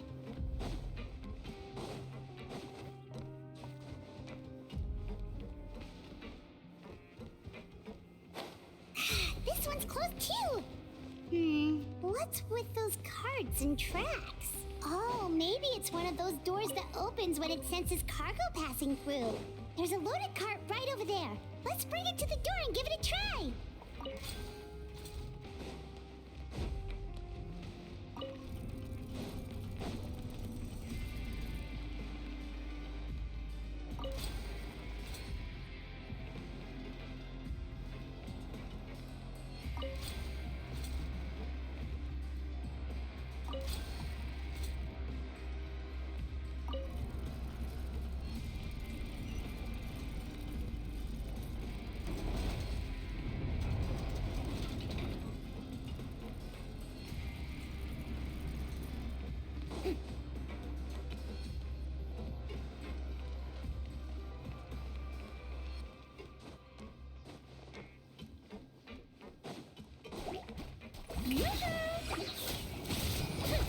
Mind the side effects. Remember, health comes... Calm down!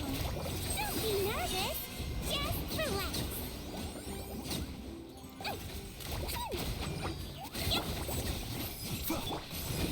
Let the world collide! Shower me with praise!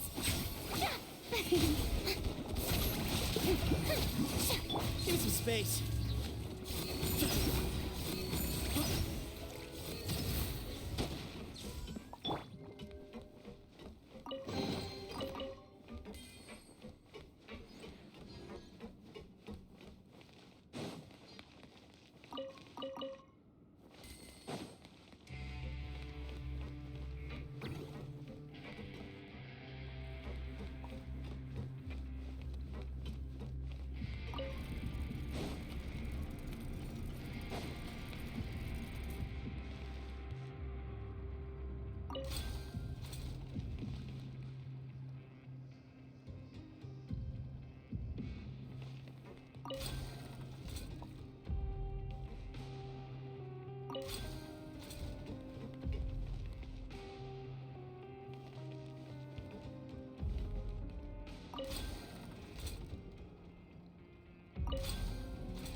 This room's much smaller than the others.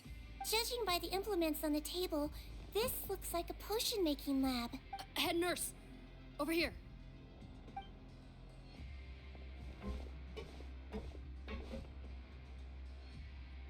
Let's see. Huh? Robot's clothes? Why would he change here? Perhaps they stripped him down, left the clothes behind, and disposed of him somewhere else? Yikes, Sigewinne, where did that come from? Oh, what a tragic way to go. Especially with such a bright future ahead of him.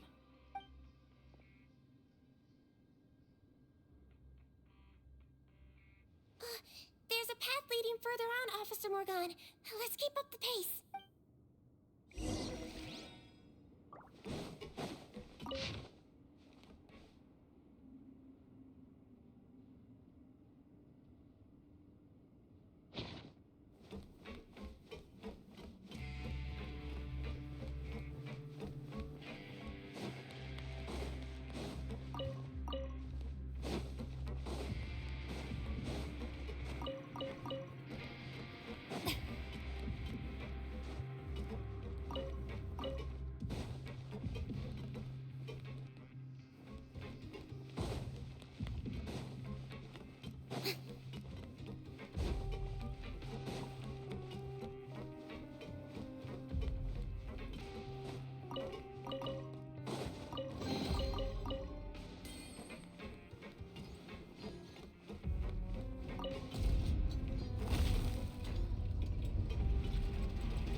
There's a whole bunch of people in there.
Are you serious?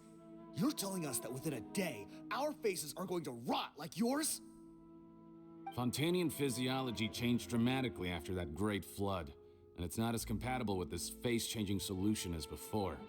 The side effects are as you can see. Why didn't you say anything before we all used it? Look, my plan got you all out of prison, didn't it? You'd have much bigger problems to worry about right now if the Marshal Say Phantom found out about your other crimes. Consider an ugly mug getting off lightly. Ugh. You're just lucky we didn't leave you in there after you disappeared on us with no warning. We only let it slide because we're former partners. And now you have the gall to pull a stunt like this?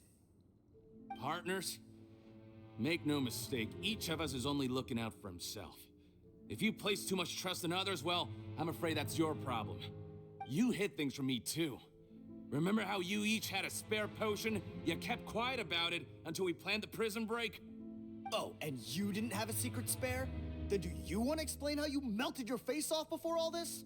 Guys, that's enough. Calm down. It is what it is. Arguing won't change anything. What's the plan, Parton? I'm assuming you brought us here for a reason? There is no plan. We followed him here on the promise of more juice, but it turns out there ain't a drop here.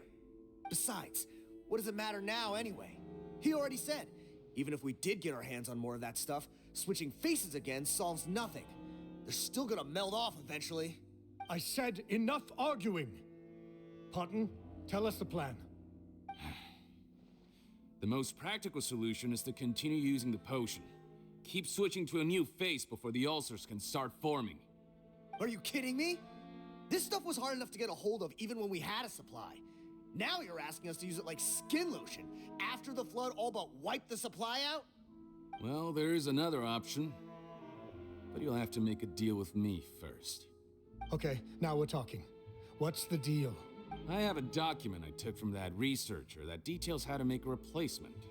Just give me one bottle of the undiluted fluid, and I'll get to work. What's the problem? I thought you always kept reserves. Or do you really just have one spare bottle each? What do you think? That we were shipping them into the fortress of Meripede by the basket load? Well then, say hello to never showing your marred faces in public again. Ugh, I've heard enough! Get him! Let's see if that document even exists! Freeze! Marshall, say Phantom! What? Who let them in? Officer Morgan, before anything else, please find out Rawat's status. Rawat? I don't see him.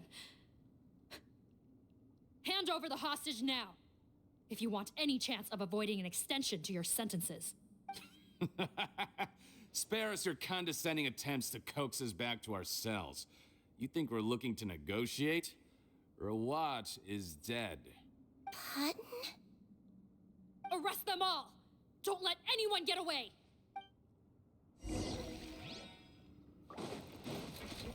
Strike a pose! Here you are. Surprise! Way ahead of you!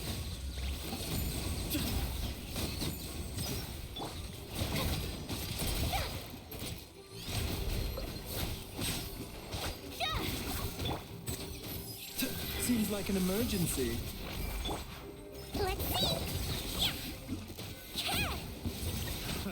Another You might feel a little bit. Picked the wrong test subject. Give me some space.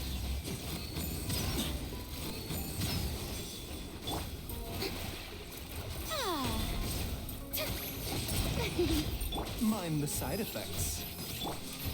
Let my name echo in song!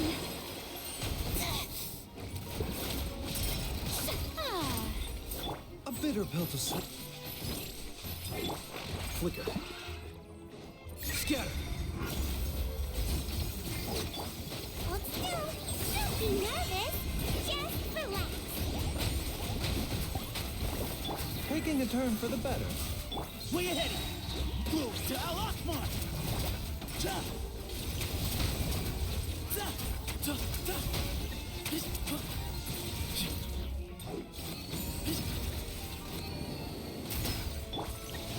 How brilliant!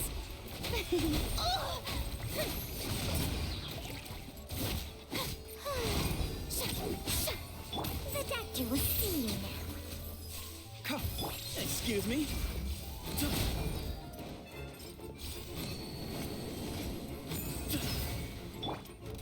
Here you are. Huh. Gotta say, I never expected to see the head nurse in combat. Some patients respond better to a more aggressive treatment plan. Did we get everyone? Captain, we finished the head count. Potton's missing. Over there! The door's closing!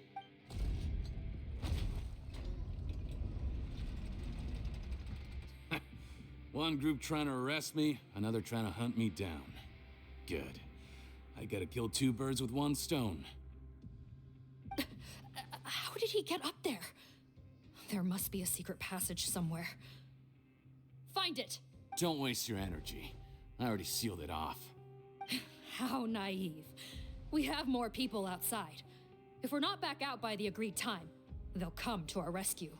Well then, you'd better hope they get here in time.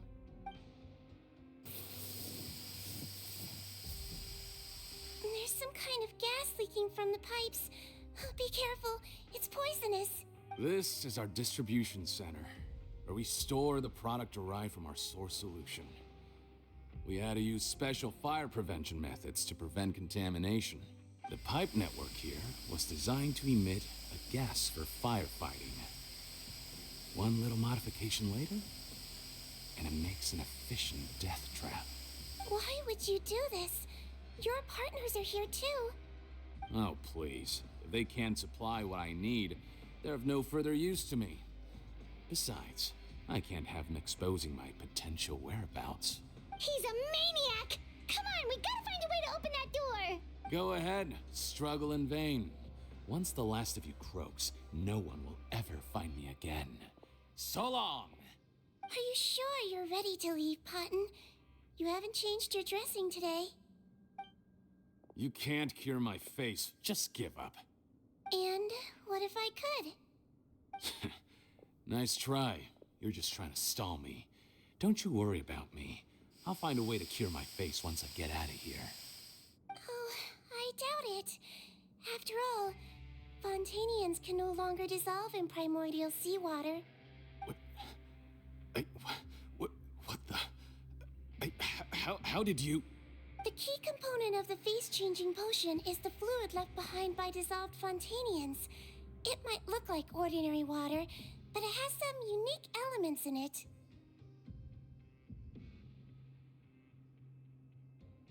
Before the flood, all Fontanians were oceanids, physiologically speaking. A potion made from that fluid could dissolve and reconstruct the face of a Fontanian in much the same way as hydroidolins change form. Theoretically, it could give someone any appearance they wished. But since the flood, Fontanians have become true humans. They can no longer provide the source material for this potion, nor reap its benefits. Are you saying this potion is made from Fontanians dissolved with primordial seawater? Then their crimes are far worse than I thought. How could you know all of this? No, wait. Of course! Well, well. So that's why you have a human appearance. It also means that I have a formula you're unaware of. The air's getting thicker. It's getting hard to breathe.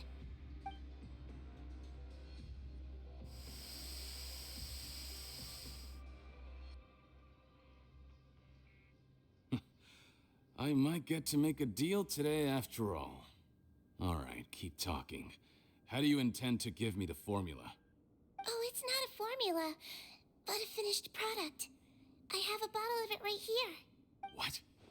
When I tried Rawat's skincare product, I noticed it had a certain special component in it.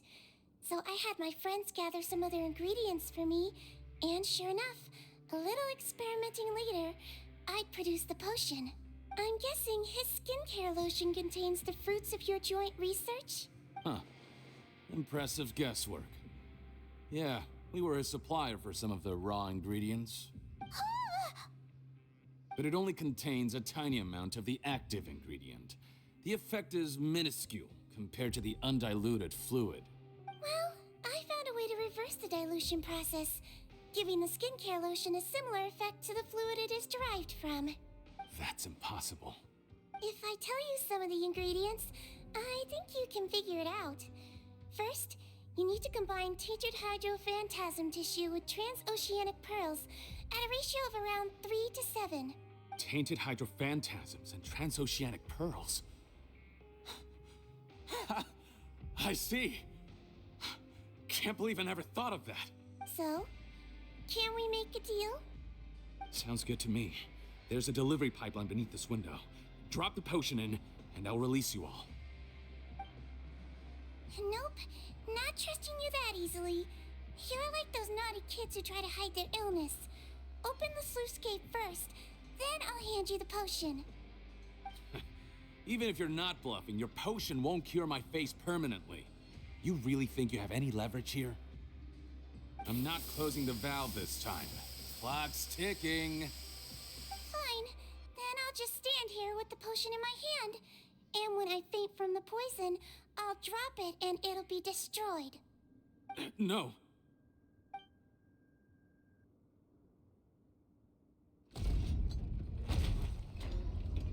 It's open! Disable that sluice gate! Jam it! Don't let it close again! That's more like it. In that case, a promise is a promise. Head nurse, there's too much poison gas in here. We have to leave, now!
That was too close. That button is a real nasty piece of work. Oh, don't be too quick to sit down. Moving around a little will help relieve the soreness. Same goes for you, Traveler. Oh, but Paimon, you should be fine, right? Flying fast is pretty tiring too, actually. Anyway, that's not important right now. Paimon's still shocked to learn that there's a whole criminal operation going on behind that skincare lotion. Shame I ended up giving the improved version to Potten after finally making it for you. I'll make you some more, I promise. No, please don't. Paimon doesn't want to use that stuff anymore. Still, it was a pretty good job that Paimon wanted to buy some in the first place, huh? It ended up saving everyone's lives. That's gotta count for something. Yeah, Paimon was just kidding. Head nurse, I've done a final head count of our team and the criminals. Everyone's here and doing fine.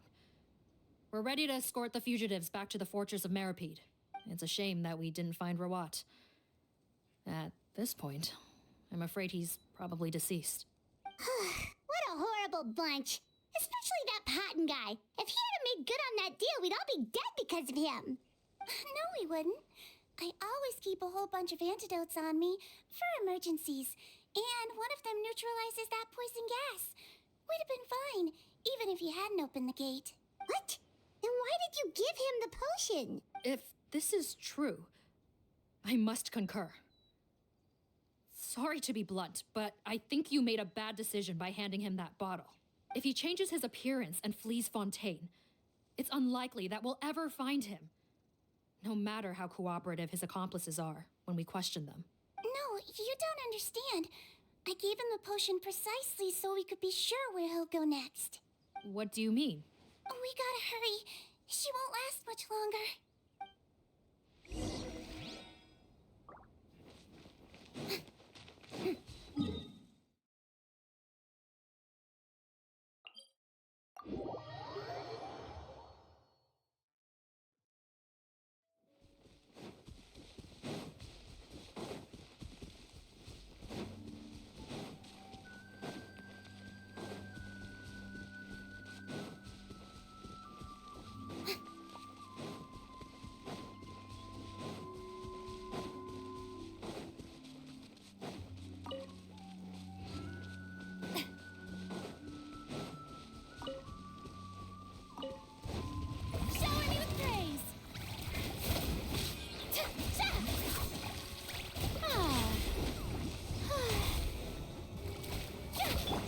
face. I was too slow. Mind the side effects. Time to shine! Excuse me?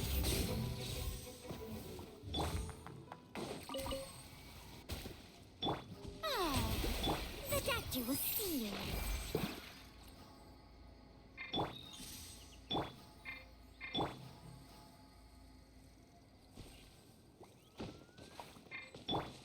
A bitter pill to swallow.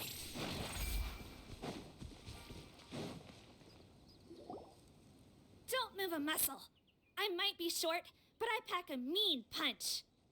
Captain, you're just in time. While I was lying in wait, I spotted this crook snooping around, trying to find a way in. So I detained him. Whoa. His face. Are you... Potton? So this is where you were heading, huh? What? This is how Potton looked before his face was marred. His current appearance matches the mugshot on his arrest warrant. I see. Wait, so what's going on? Wasn't the whole point of the potion to disguise himself and escape Fontaine? Why would he change back to his original face and run right into our trap? Enough of this nonsense. Let me in. You better pipe down. There's an old lady in there who's very sick. No way are we letting a crook like you inside. To heck with it.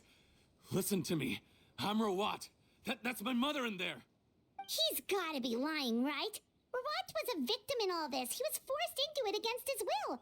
How can he and this monster be the same person? Forced against his will? That's the funniest thing I've heard all day. Back when I was being coerced, everyone thought I was colluding of my own free will. And then when I actually became a criminal in my own right, you all suddenly thought I must be under duress. Amazing what a difference a handsome face makes. Save us the speech. Explain yourself. You want an explanation? Fine. I'll tell it how it is. When I was just Potton, the whole world treated me with contempt. Ew. What do you want? Get away from me. Women despise me. Collaborate? You don't look like much of a researcher to me. My peers scorned me. Mr. Potton, was it? I'm most interested in your research. Consider my offer carefully. I doubt you'll find other investment opportunities. Only villains would work with me. You want out of the game? Forget about it. Turns out, I slipped up a little. Left your picture with some Marechaussee Phantom officers. Easy mistake to make. Now they've listed you as an accomplice and drawn up an arrest warrant. So I suggest you put any thoughts of running away to rest. If you get caught by the guards for being in the synth business, you ain't ever seeing the light of day again. There was no way out for me until I could stop being Potton. Mr. Rawat, I have something I'd like to tell you. I became popular with women. This new potion you developed is fascinating. Genius, in fact. Would you consider working with me? I'd be happy to sign a licensing agreement. My peers looked up to me. Okay, I'm very interested in your research, sir. You must no doubt have offers from countless investors. So far be it from me to ask for a full collaboration, per se. I merely wanted to express my interest. No pressure at all, naturally. And the villains even began to fear me. Becoming Rawat showed me what a superficial world we live in. But I did not hold a grudge. After all, this superficiality could be made to work in my favor. Or so I thought. But alas, the world seemed bent on finding a reason to make me despise it. Mother, I'm back. How are you doing? Who are you? I bought the best medicine Mora could buy. but nothing would cure her illness.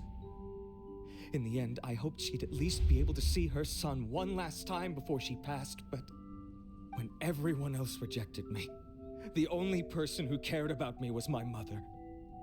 Then, when I became a rising star in the Fontaine Research Institute, I was unrecognizable to her. I have to let her see me again. Even if it means donning my own wretched, ugly face. Well, is that enough explaining for you? Now do you understand? Let me inside already! Have you ever considered if you'll even be able to look your mother in the eyes after what you've done? You found a way to completely change your identity. You could easily have escaped from them. But no, you chose to keep working with them. Why would I want to give up on such a lucrative business? The profits were dozens of times that of the synth business, and it was all above board. So you kept being a villain just for the money? Villain? By what standard? Is doing evil deeds really what makes someone a villain in your eyes? Or does it all come down to the way they look?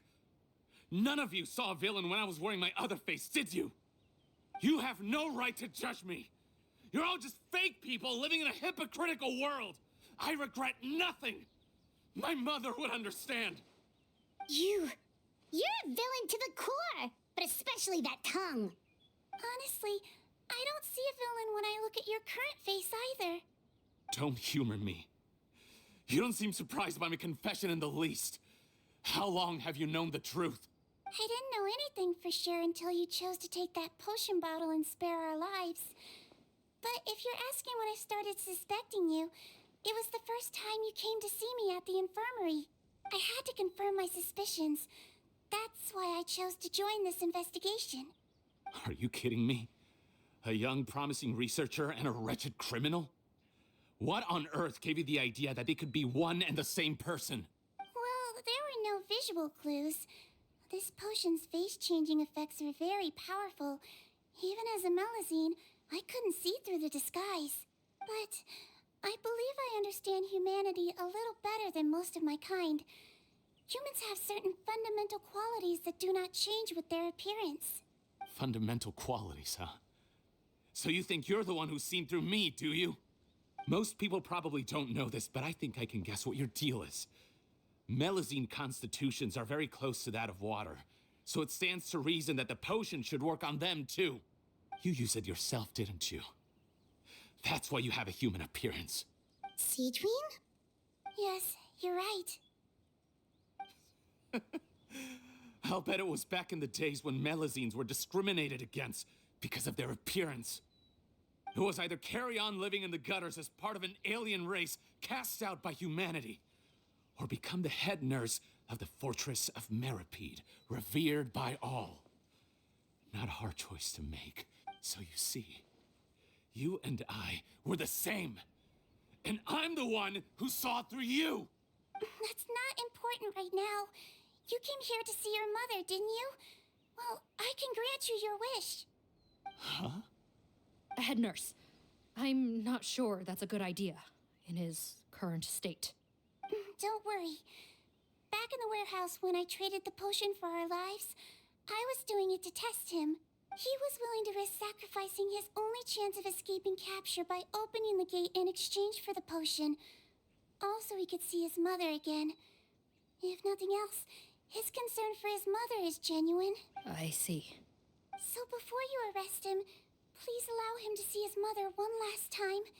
The Traveler and I will accompany him. You have nothing to worry about. All right. I understand.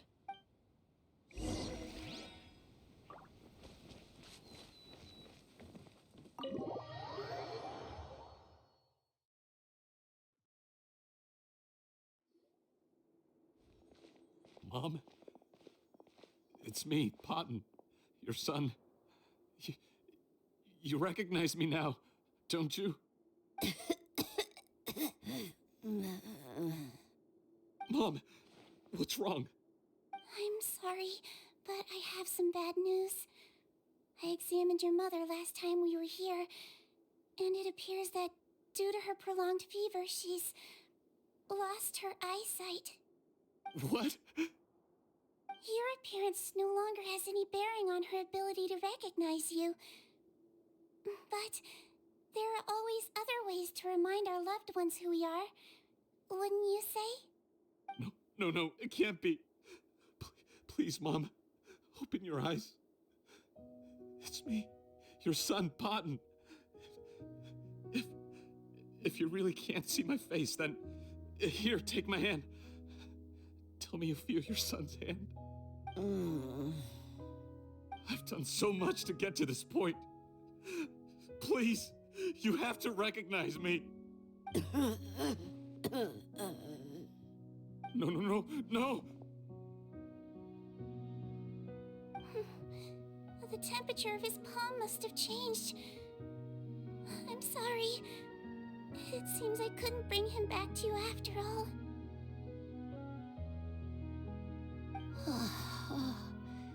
It's you. Thank you.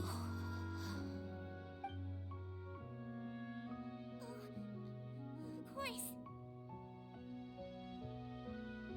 Mom, why will you answer her and not me? Why? No more questions, Potton. She's gone. Mom? I'm sorry to say this, Potton, but you and I are not the same.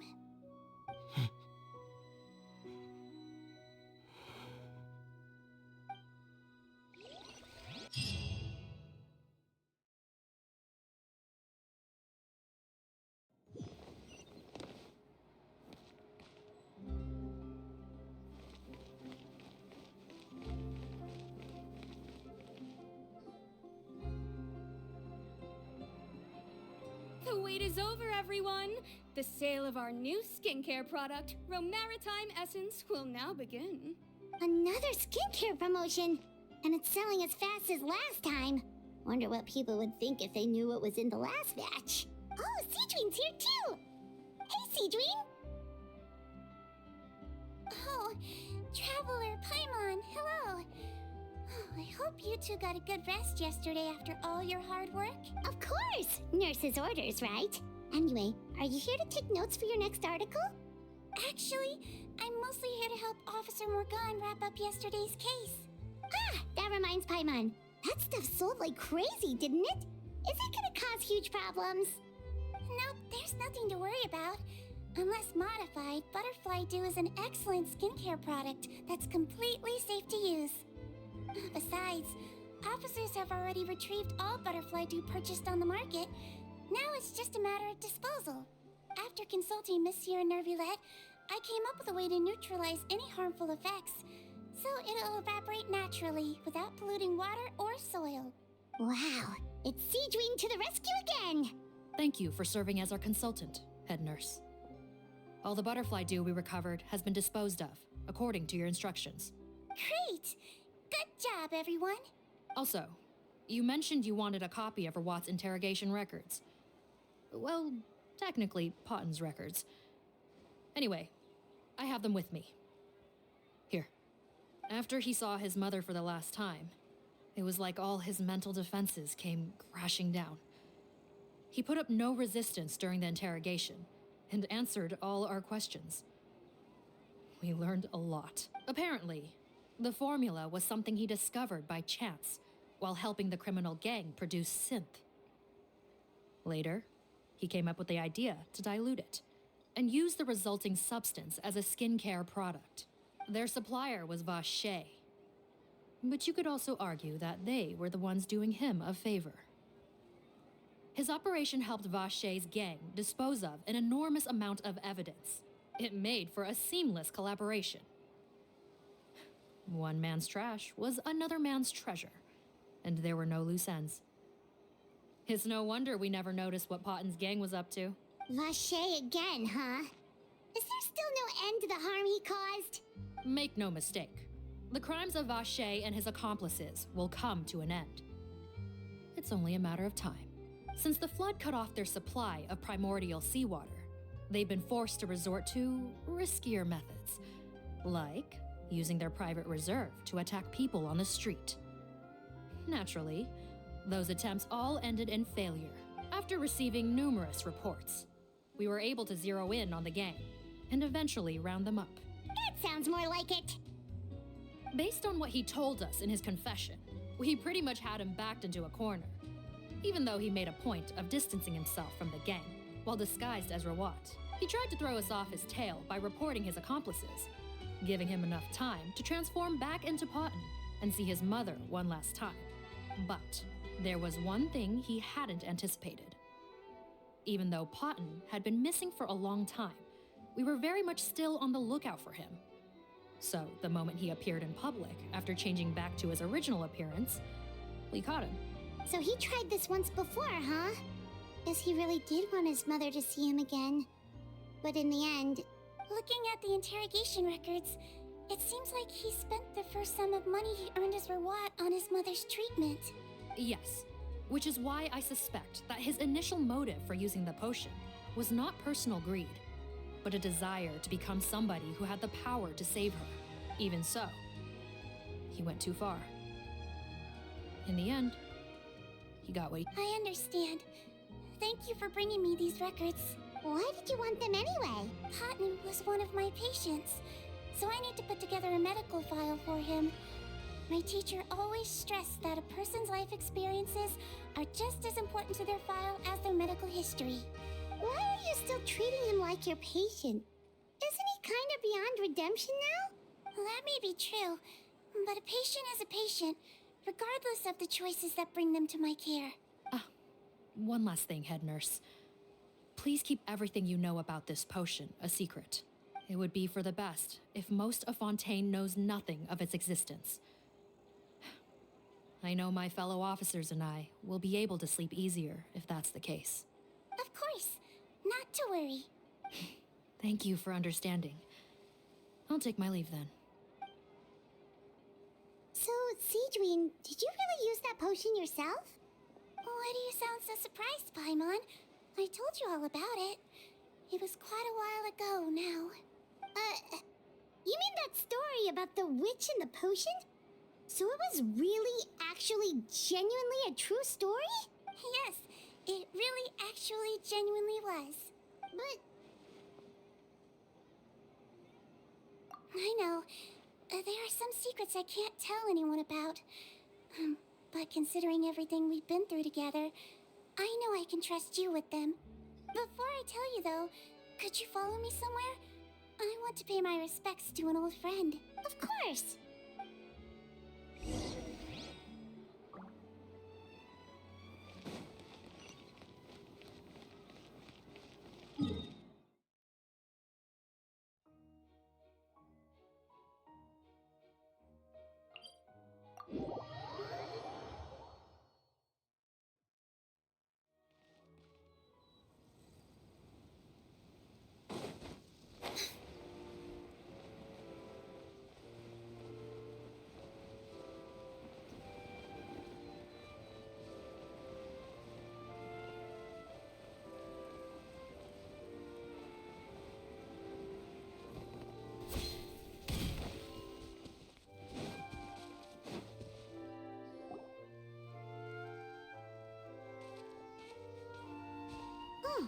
Neuvillette and Risley, they're here too!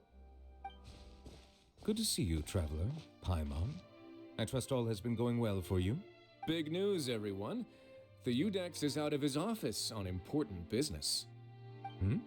Is that genuinely something people would consider big news? Why wouldn't they? Important business is a big deal. Ah, yes, you're quite right. When someone you care about requires emotional support, being there for them at the right time and place is of the utmost importance. After reading the Maréchal Phantom's reports, I had a feeling a trip here might be in order. Take note. That, my friends, is how Monsieur Neuvillette shows that he cares. We're both here for the same purpose, actually, to accompany Sigewinne as she pays her respects to her late teacher. So the old friend she mentioned was her teacher then?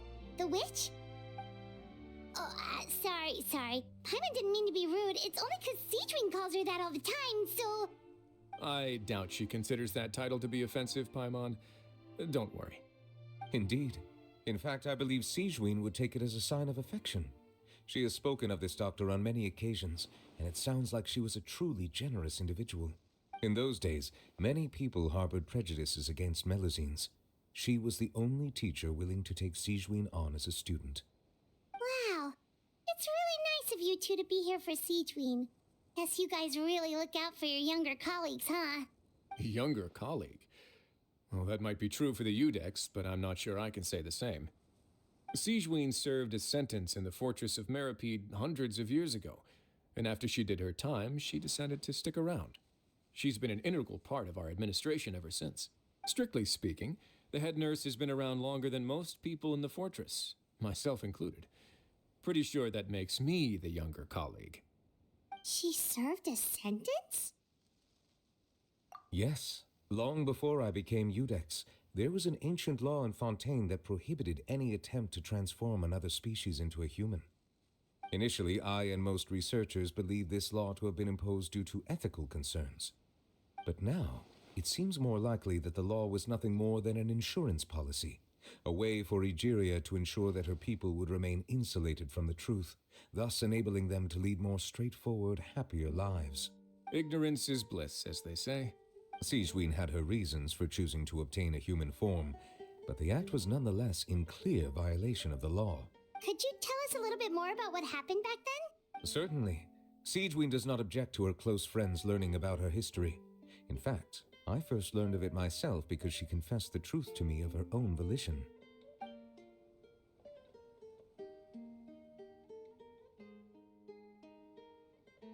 Even with their daughter so ill, they kicked you out? Stubborn as always. And prejudice isn't a disease I can cure either. Shame that I don't have the energy to get over there. You're laughable, you old witch. You want to save everyone in Fontaine, but you can't even save the patient before you. Master, what are you? I discovered a strange disease, one I suspect that every Fontainian suffers from. But without witnesses or proof, no one will believe me. I had no choice but to experiment on myself to find a cure, but I hit a wall. And as you can see, it took a wretched toll on me. Then I'll find a cure for you, and then you can go cure her. There's no need. I'm beyond saving now. There's nothing you can do. But, Master...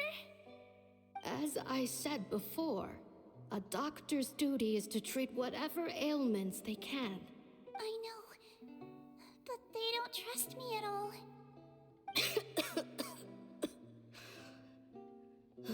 That girl. She's your first ever patient, isn't she? Tell me, what cost are you willing to bear to see her cured? I'll do whatever it takes. Even if it means breaking the law and being punished for it? As long as I don't hurt anyone.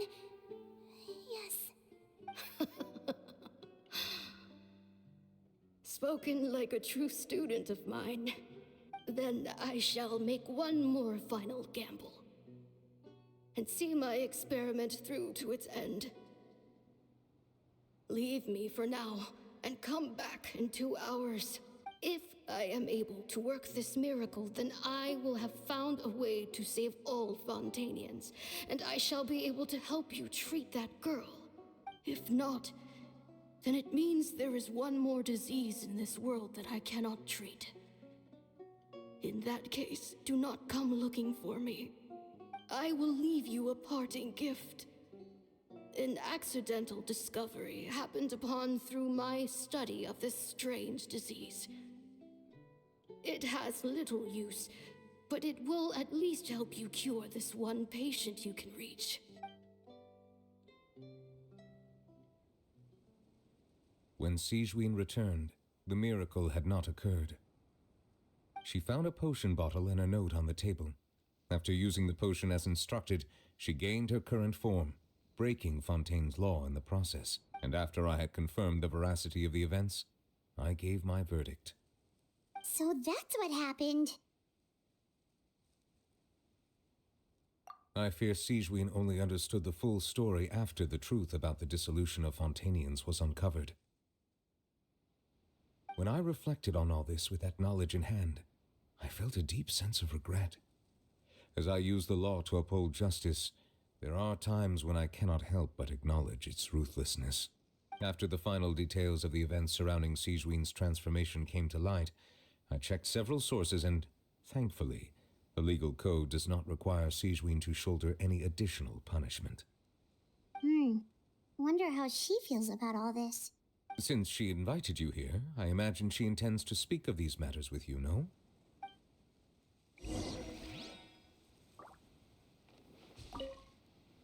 On behalf of the Maréchaussée Phantom, I would like to once again thank the Fortress of Nereides for your assistance in the response to yesterday's prison break. Our head nurse and the traveler in Paimon did most of the heavy lifting, I would say. Sigewinne seems to be in good spirits. I trust work hasn't been too hard on her lately? Well, she might be the only permanent medical staff in the fortress, but there's plenty of people with medical knowledge willing to help her out. I am most relieved to hear it. The way you're asking after her well-being makes you sound like a concerned parent. Well, I won't lie. I've always seen myself that way. Showing your age a bit there, don't you think? Indeed. Actually, I often forget just how much older I am than you. Well, while we're on the topic, what did you do before getting this job anyway?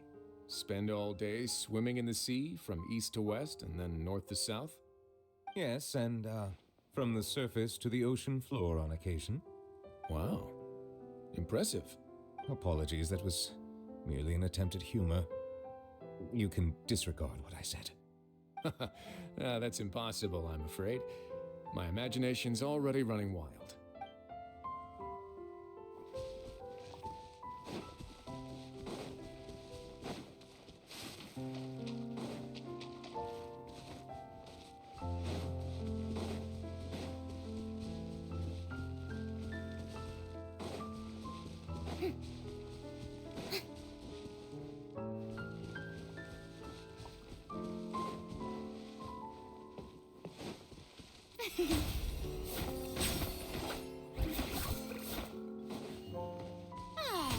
Strike a pop!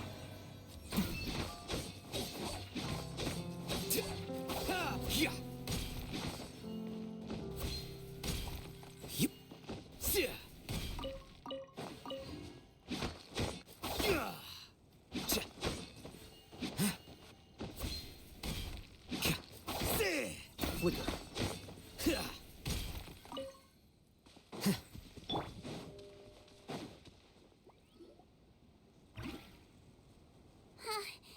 You're here.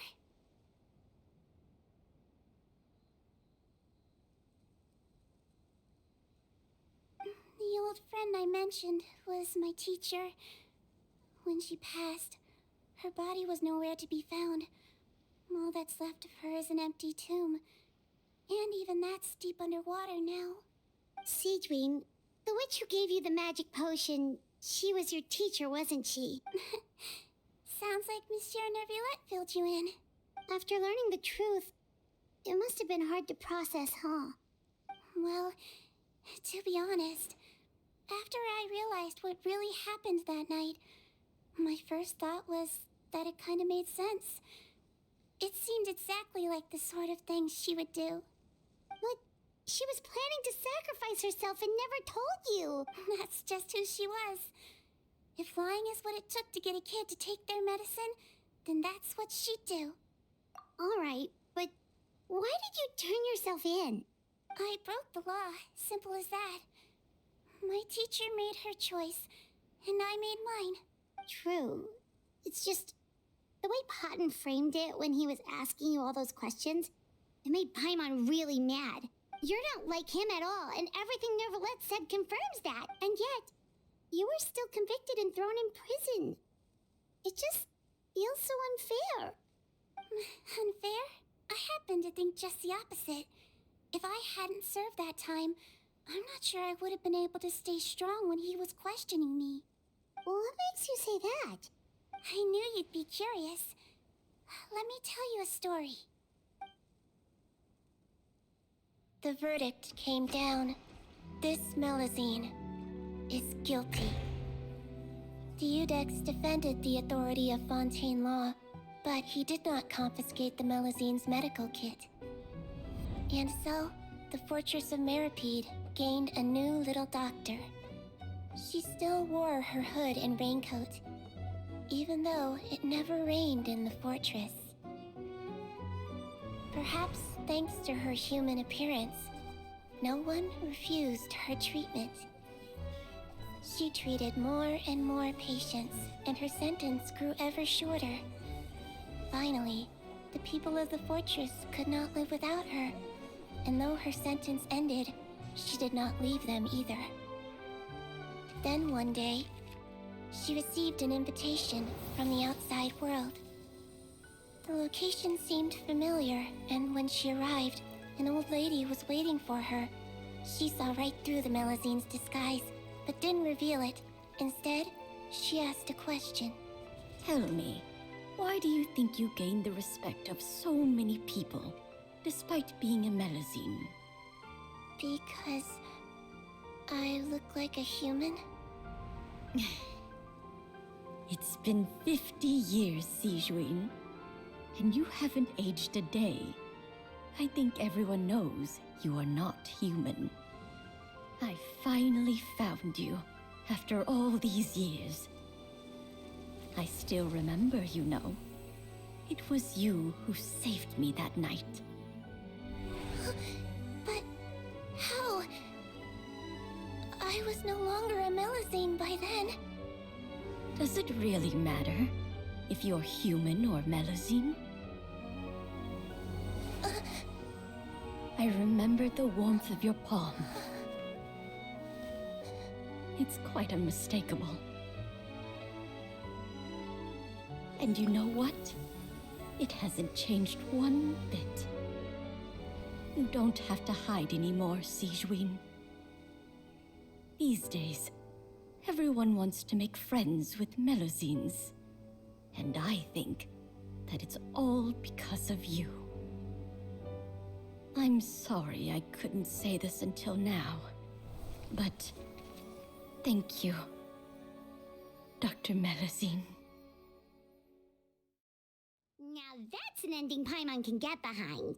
After hearing everything Potten said, I wanted to tell him that it didn't matter who he looked like on the outside. But it was too late. The warmth in his palm had already disappeared. I tried to treat him, but the roots of his problem had nothing to do with his face. I understand. Thanks, you two. I appreciate you being here for me while I talk this through. Oh, it's nothing. Our pleasure. Oh, there's one more reason I invited you here.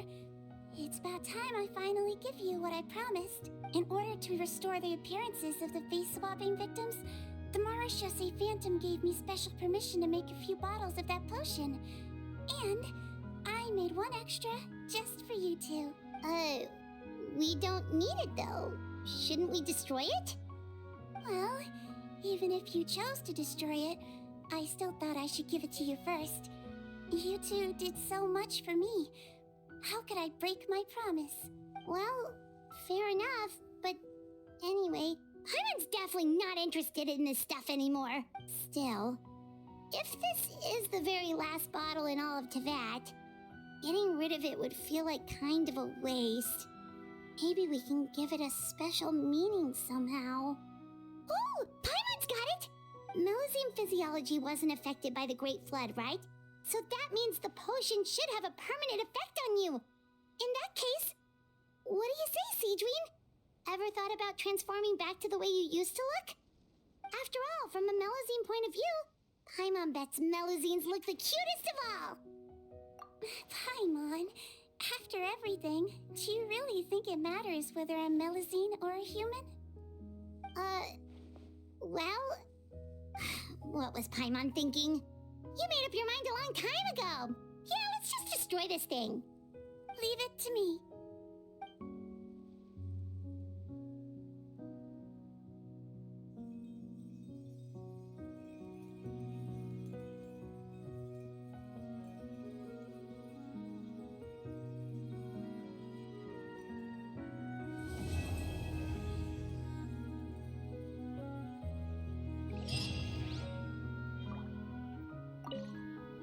I'd like to stay here with my teacher for a little longer.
Ad Astra. Thank you for complete. Interested in hearing about me?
Shine down!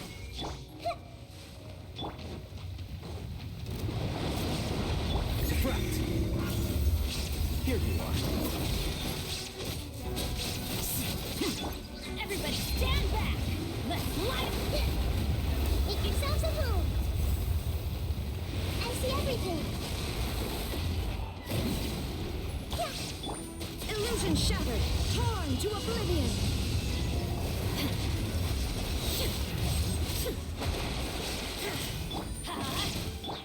Sharing my knowledge. Commit it to memory. Shine down! Let's light it up!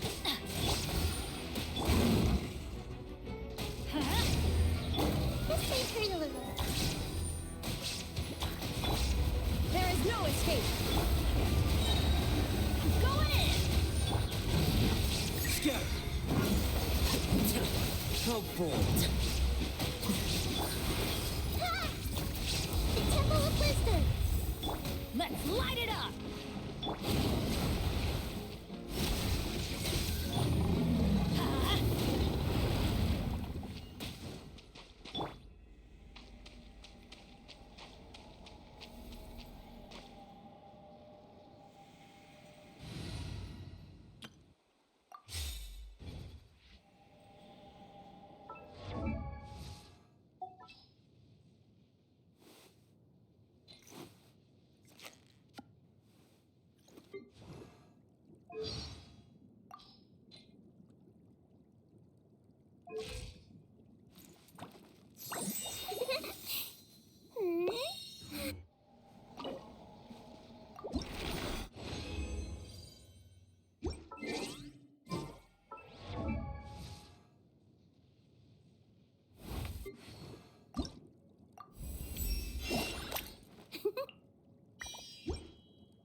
thinking yourself into a corner.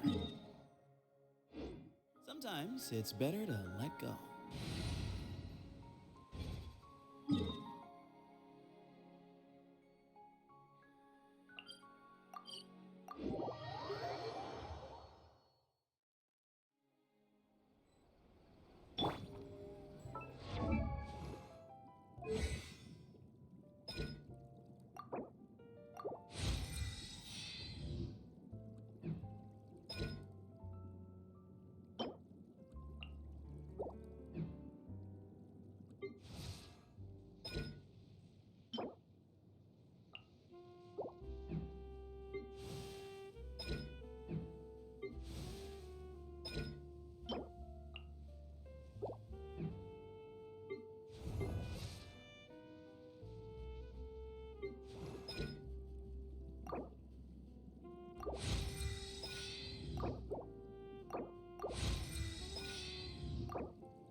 What's happening?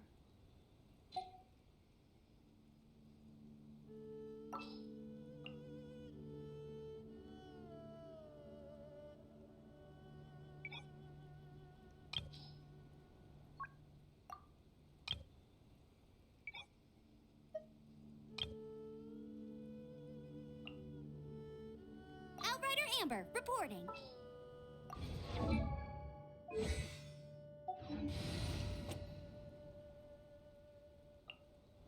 Oh yeah, rock on!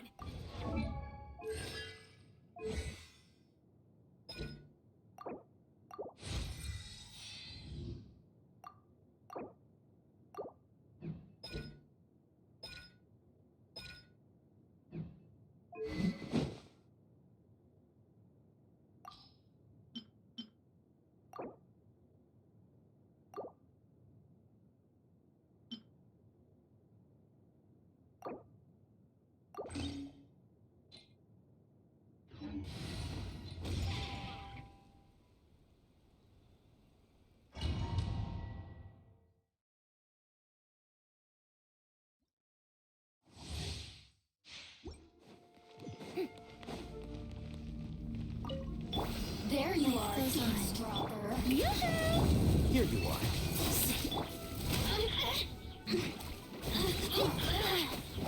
Over here. Let me amuse myself a little. Blink. Flicker.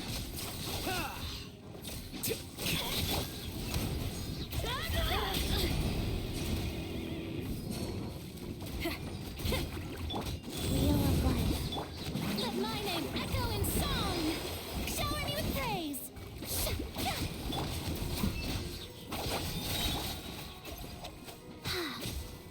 Power chord!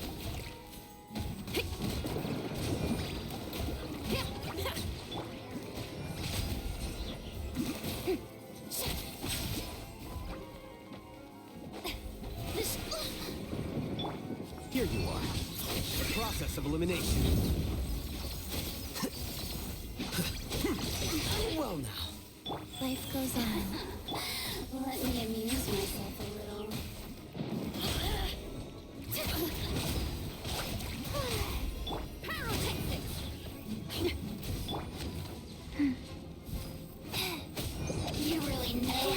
get me going. Try till I'm dead.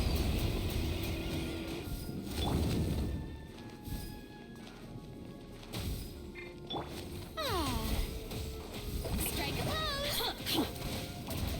Go. Flicker.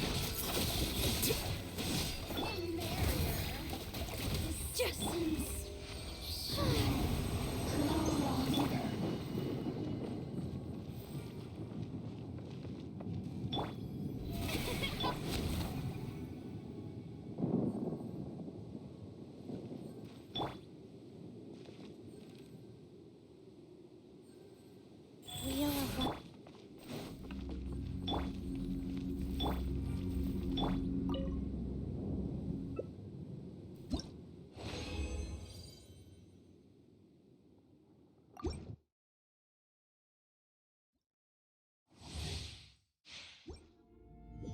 Rise.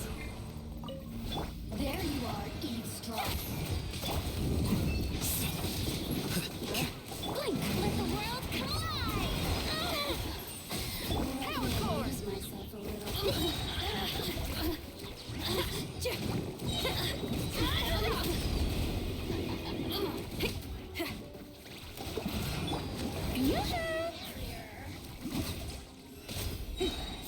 Time to shine.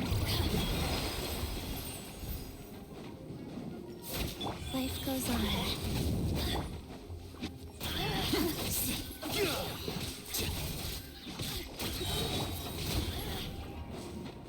Deflect.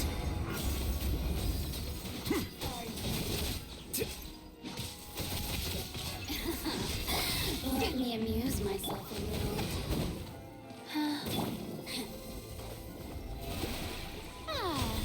Amp it up! Pyrotechnics! Over here! Sacred name, fortune preserver.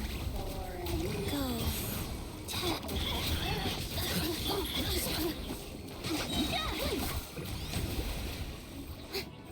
Let my name echo in song! Feel the barrier! May I present? Let me amuse myself. Look at me. Just once more. Life goes on.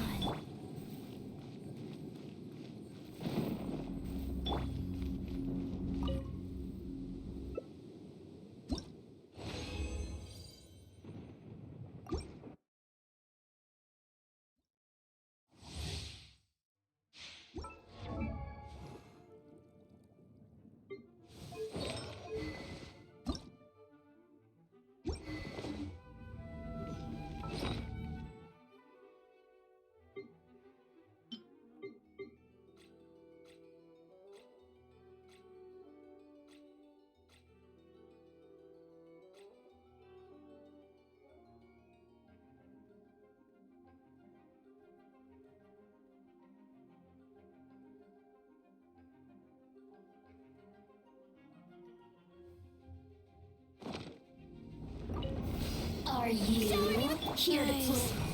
Scatter. Here you are. Power core! Blink! Time to shine! Try till I'm dead!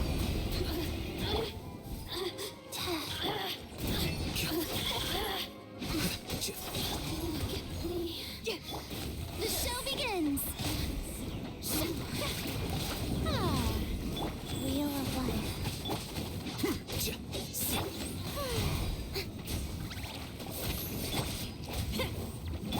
Flicker.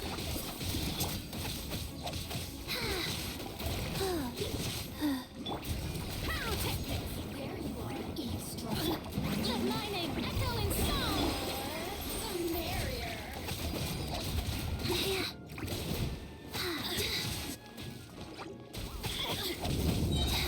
Orders given. Orders received. Rise.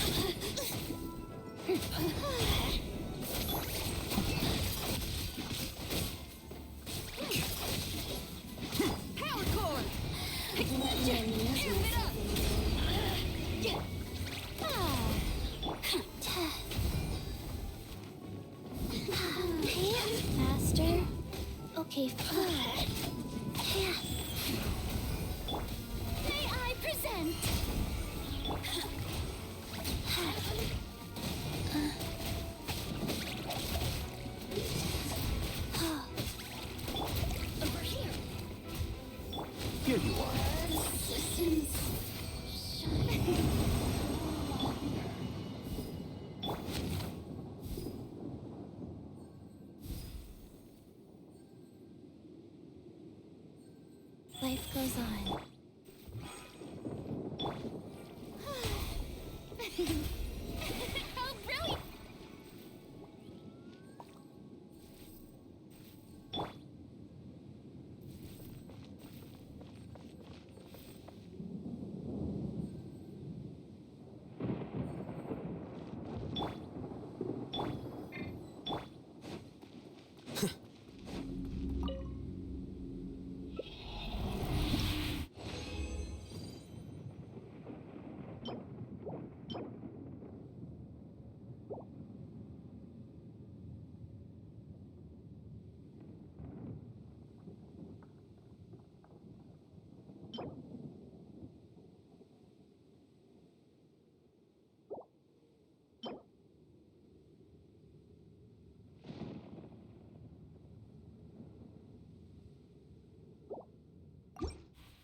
How brilliant!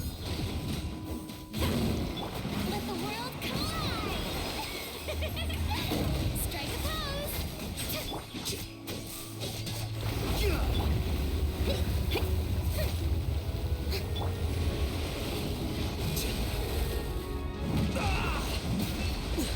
Any more time?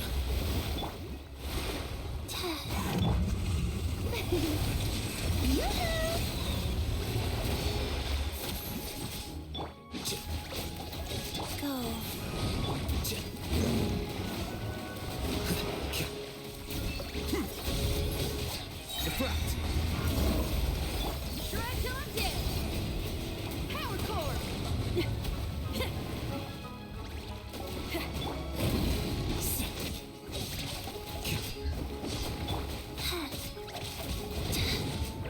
Let my name echo in song! Strike a pose!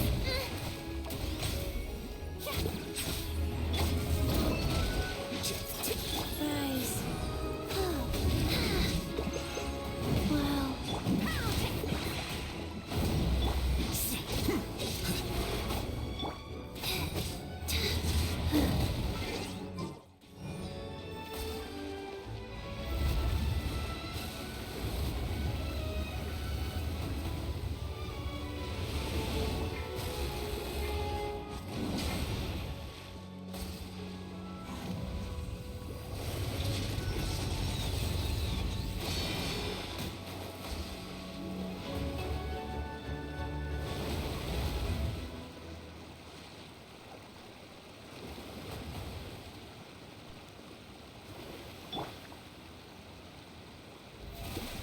Life goes on.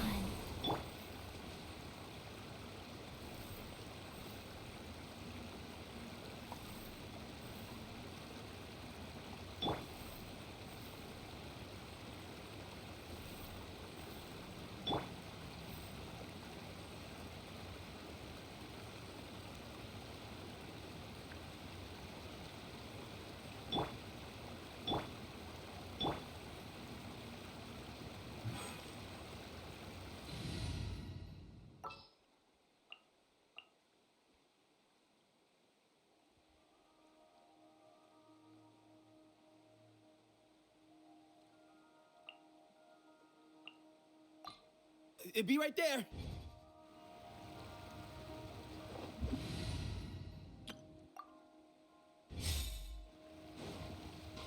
Shine down! Flicker.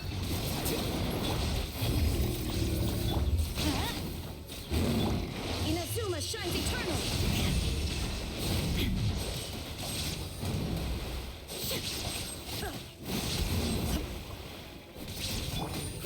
Grow! Share my knowledge!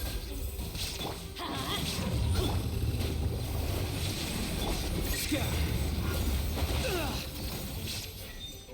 Here you are. Teamwork is dreamwork! Huh?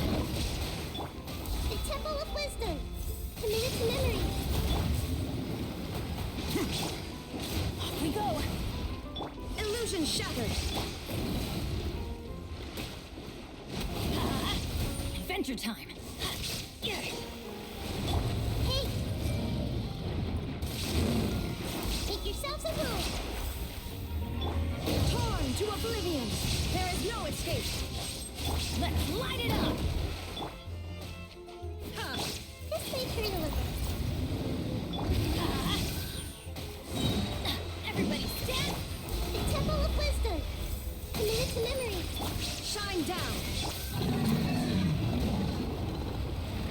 Let's light it up!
What's happening?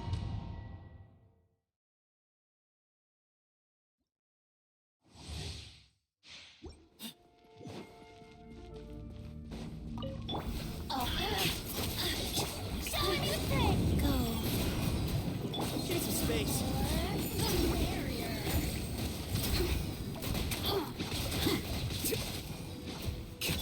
Way ahead of you.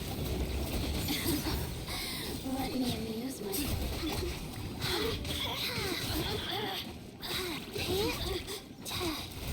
The more, the merrier. Give me some space.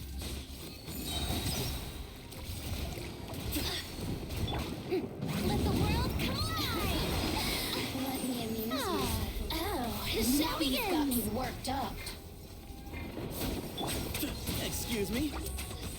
Rise. No longer.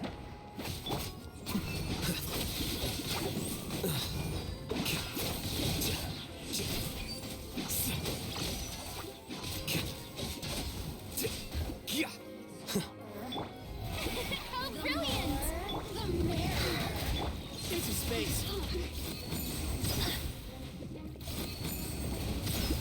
Over here! Yeah. Go.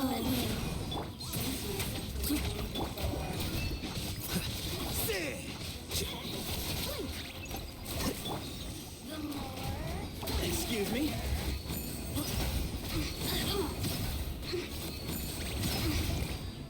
Time to shine! You really know how to get me going. Here you are. Faster? Okay, faster. Wheel of life.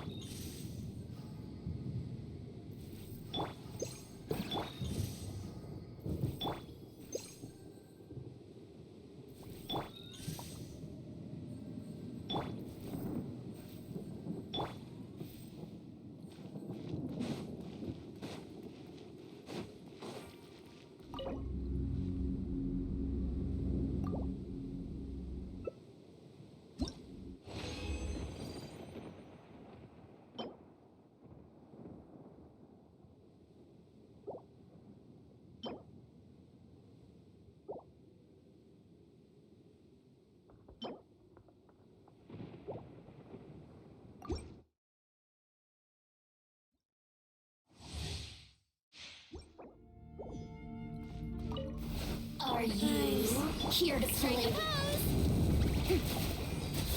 The process of elimination.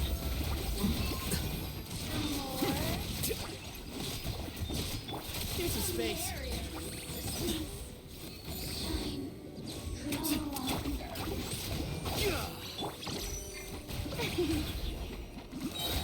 Excuse me. Let the world collide! Go. Flicker.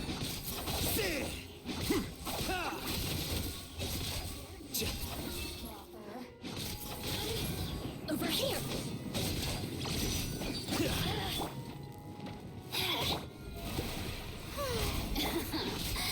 Let me amuse Way ahead.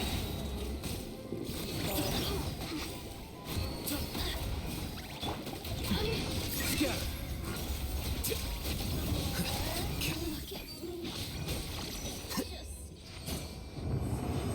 Give me some space. Shower me with praise! Wheel of life.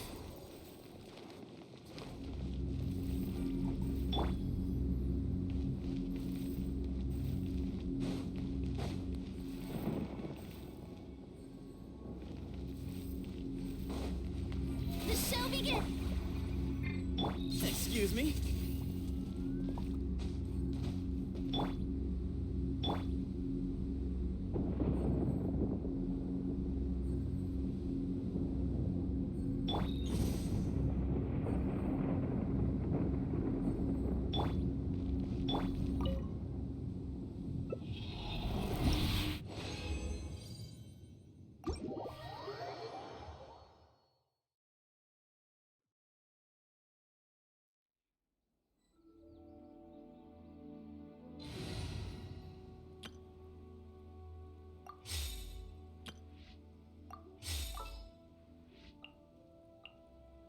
Time for a house call.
Mind the side effect. Strike a pose!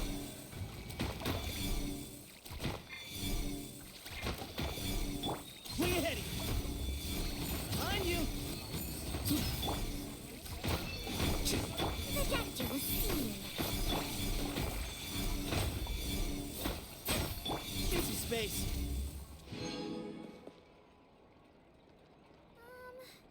Can we play banker next time? Mind the side effects. Time itself is a science. Yep, you're right. Exactly. But none of them.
head. Breaking news! Clouds high. The birds call. Be sanctified.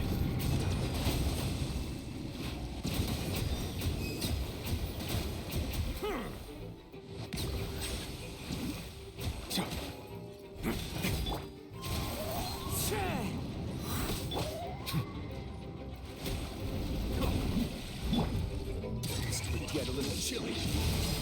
Say cheese! The wind knows me. Settle down. Let the mighty be humbled. As one with wind and cloud.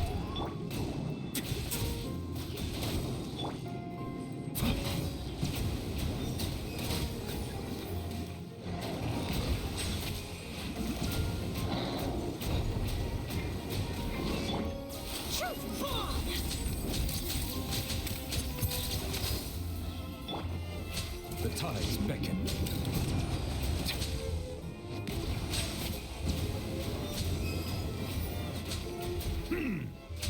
A moment, please.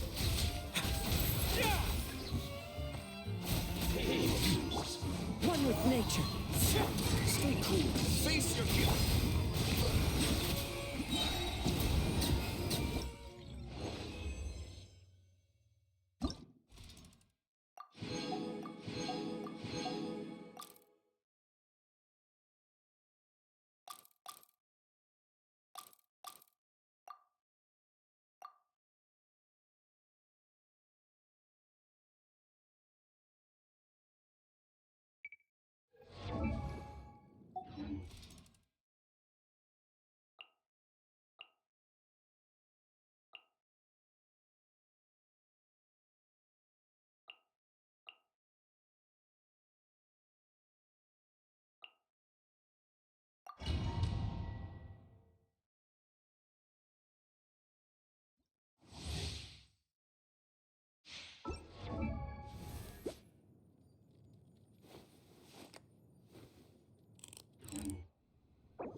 The depths beckon. This could get a little chilly. Hard-hitting exclusive! Let the mighty be humbled. Bow your head. Smile!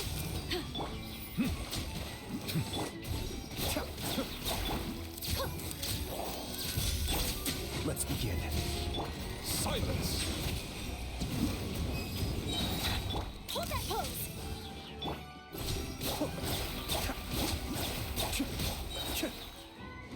Mind the deluge.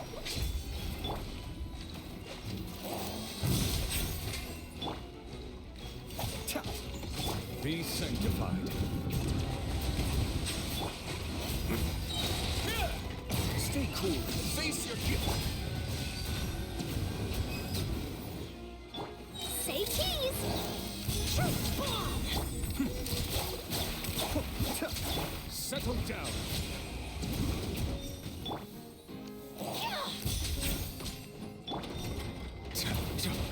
Hold that pose!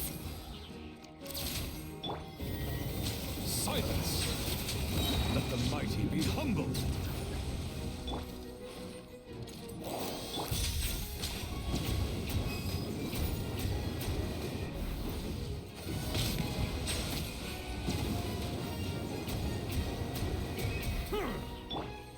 Say cheese!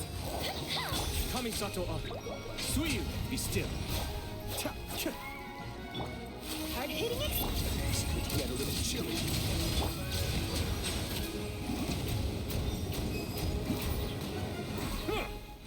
Hold that pose! Cascade. A moment, please. Be sanctified.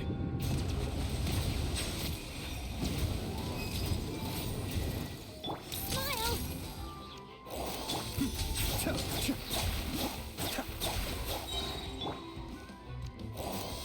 Let's begin. Bow your head. The depths beckon.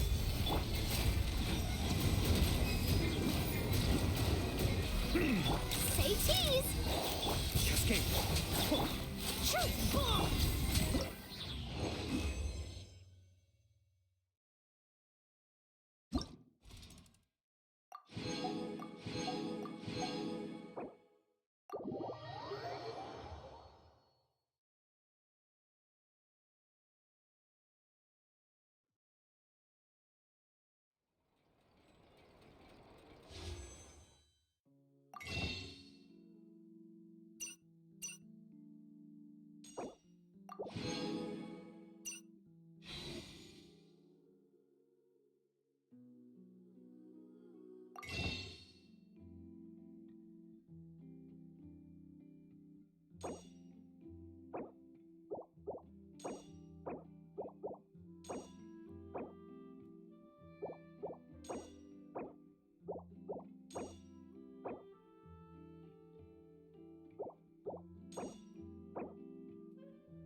A bitter pill to swallow.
Let me double check our equipment.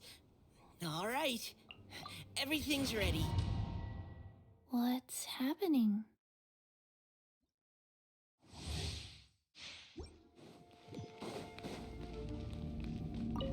Are you? Time to shine! Here to Here you are. Let me amuse myself. Excuse me?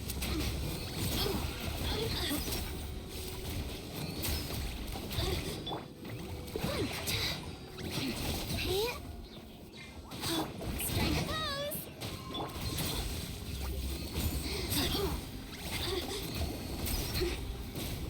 The more, the merrier.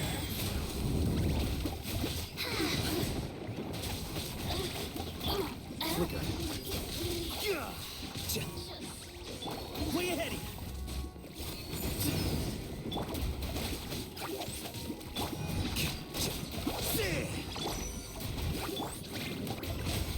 Oh! May I...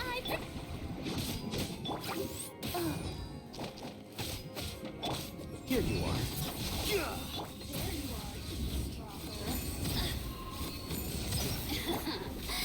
Let me amuse myself a little.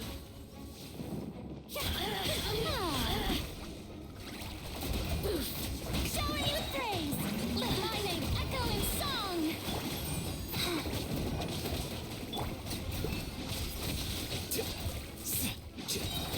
Excuse me? The merrier.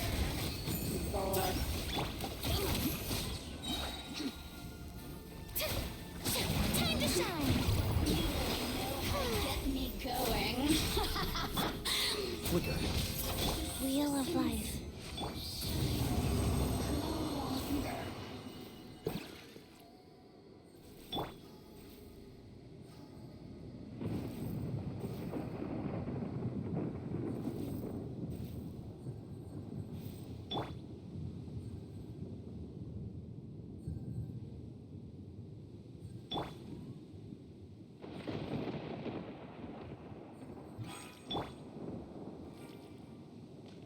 Life goes on.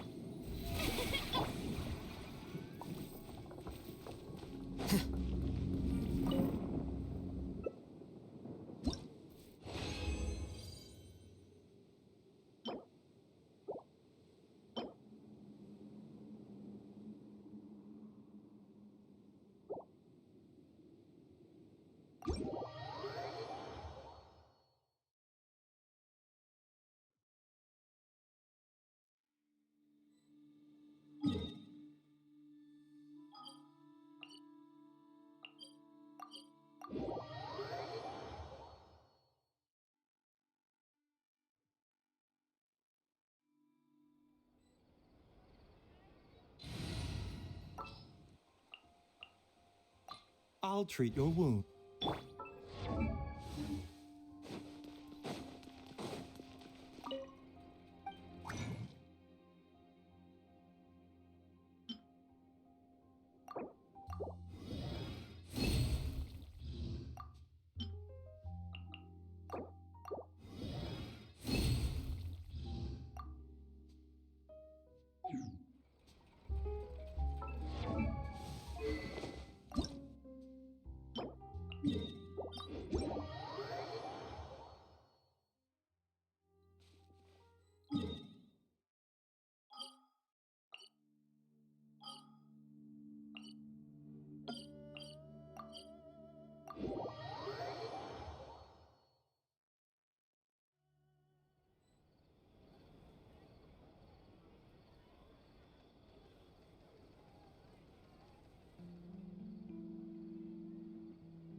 I'm taking the stage.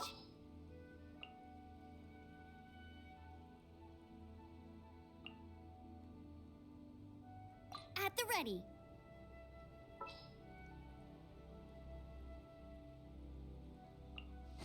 I'm here.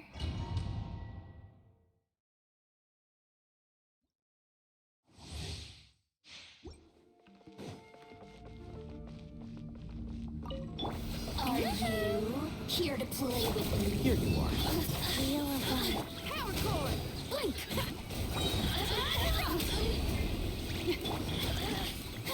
Over here! Process of elimination. Let my name kill in song!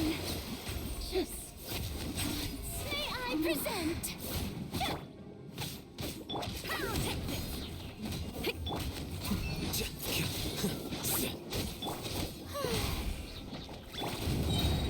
Amp it up! Rise.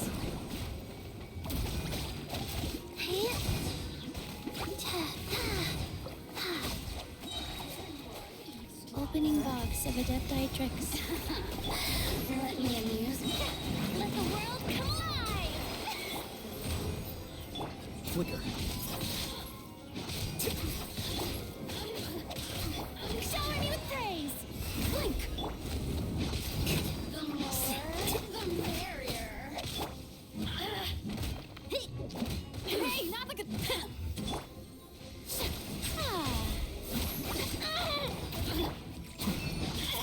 Life goes on. Over here! Power cord! Strike a pose. Time to shine. Scout. Let me amuse myself. Look at me.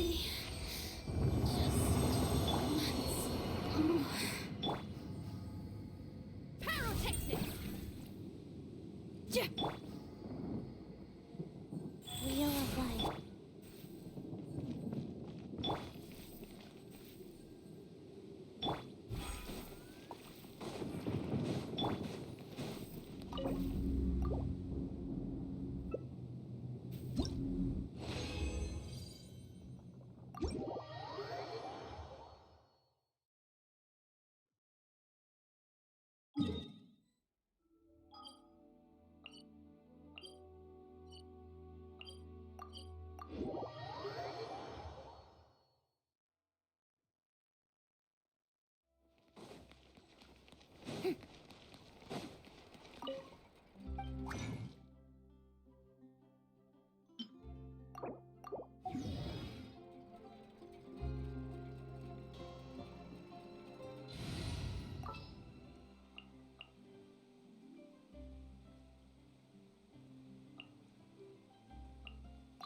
Be right there.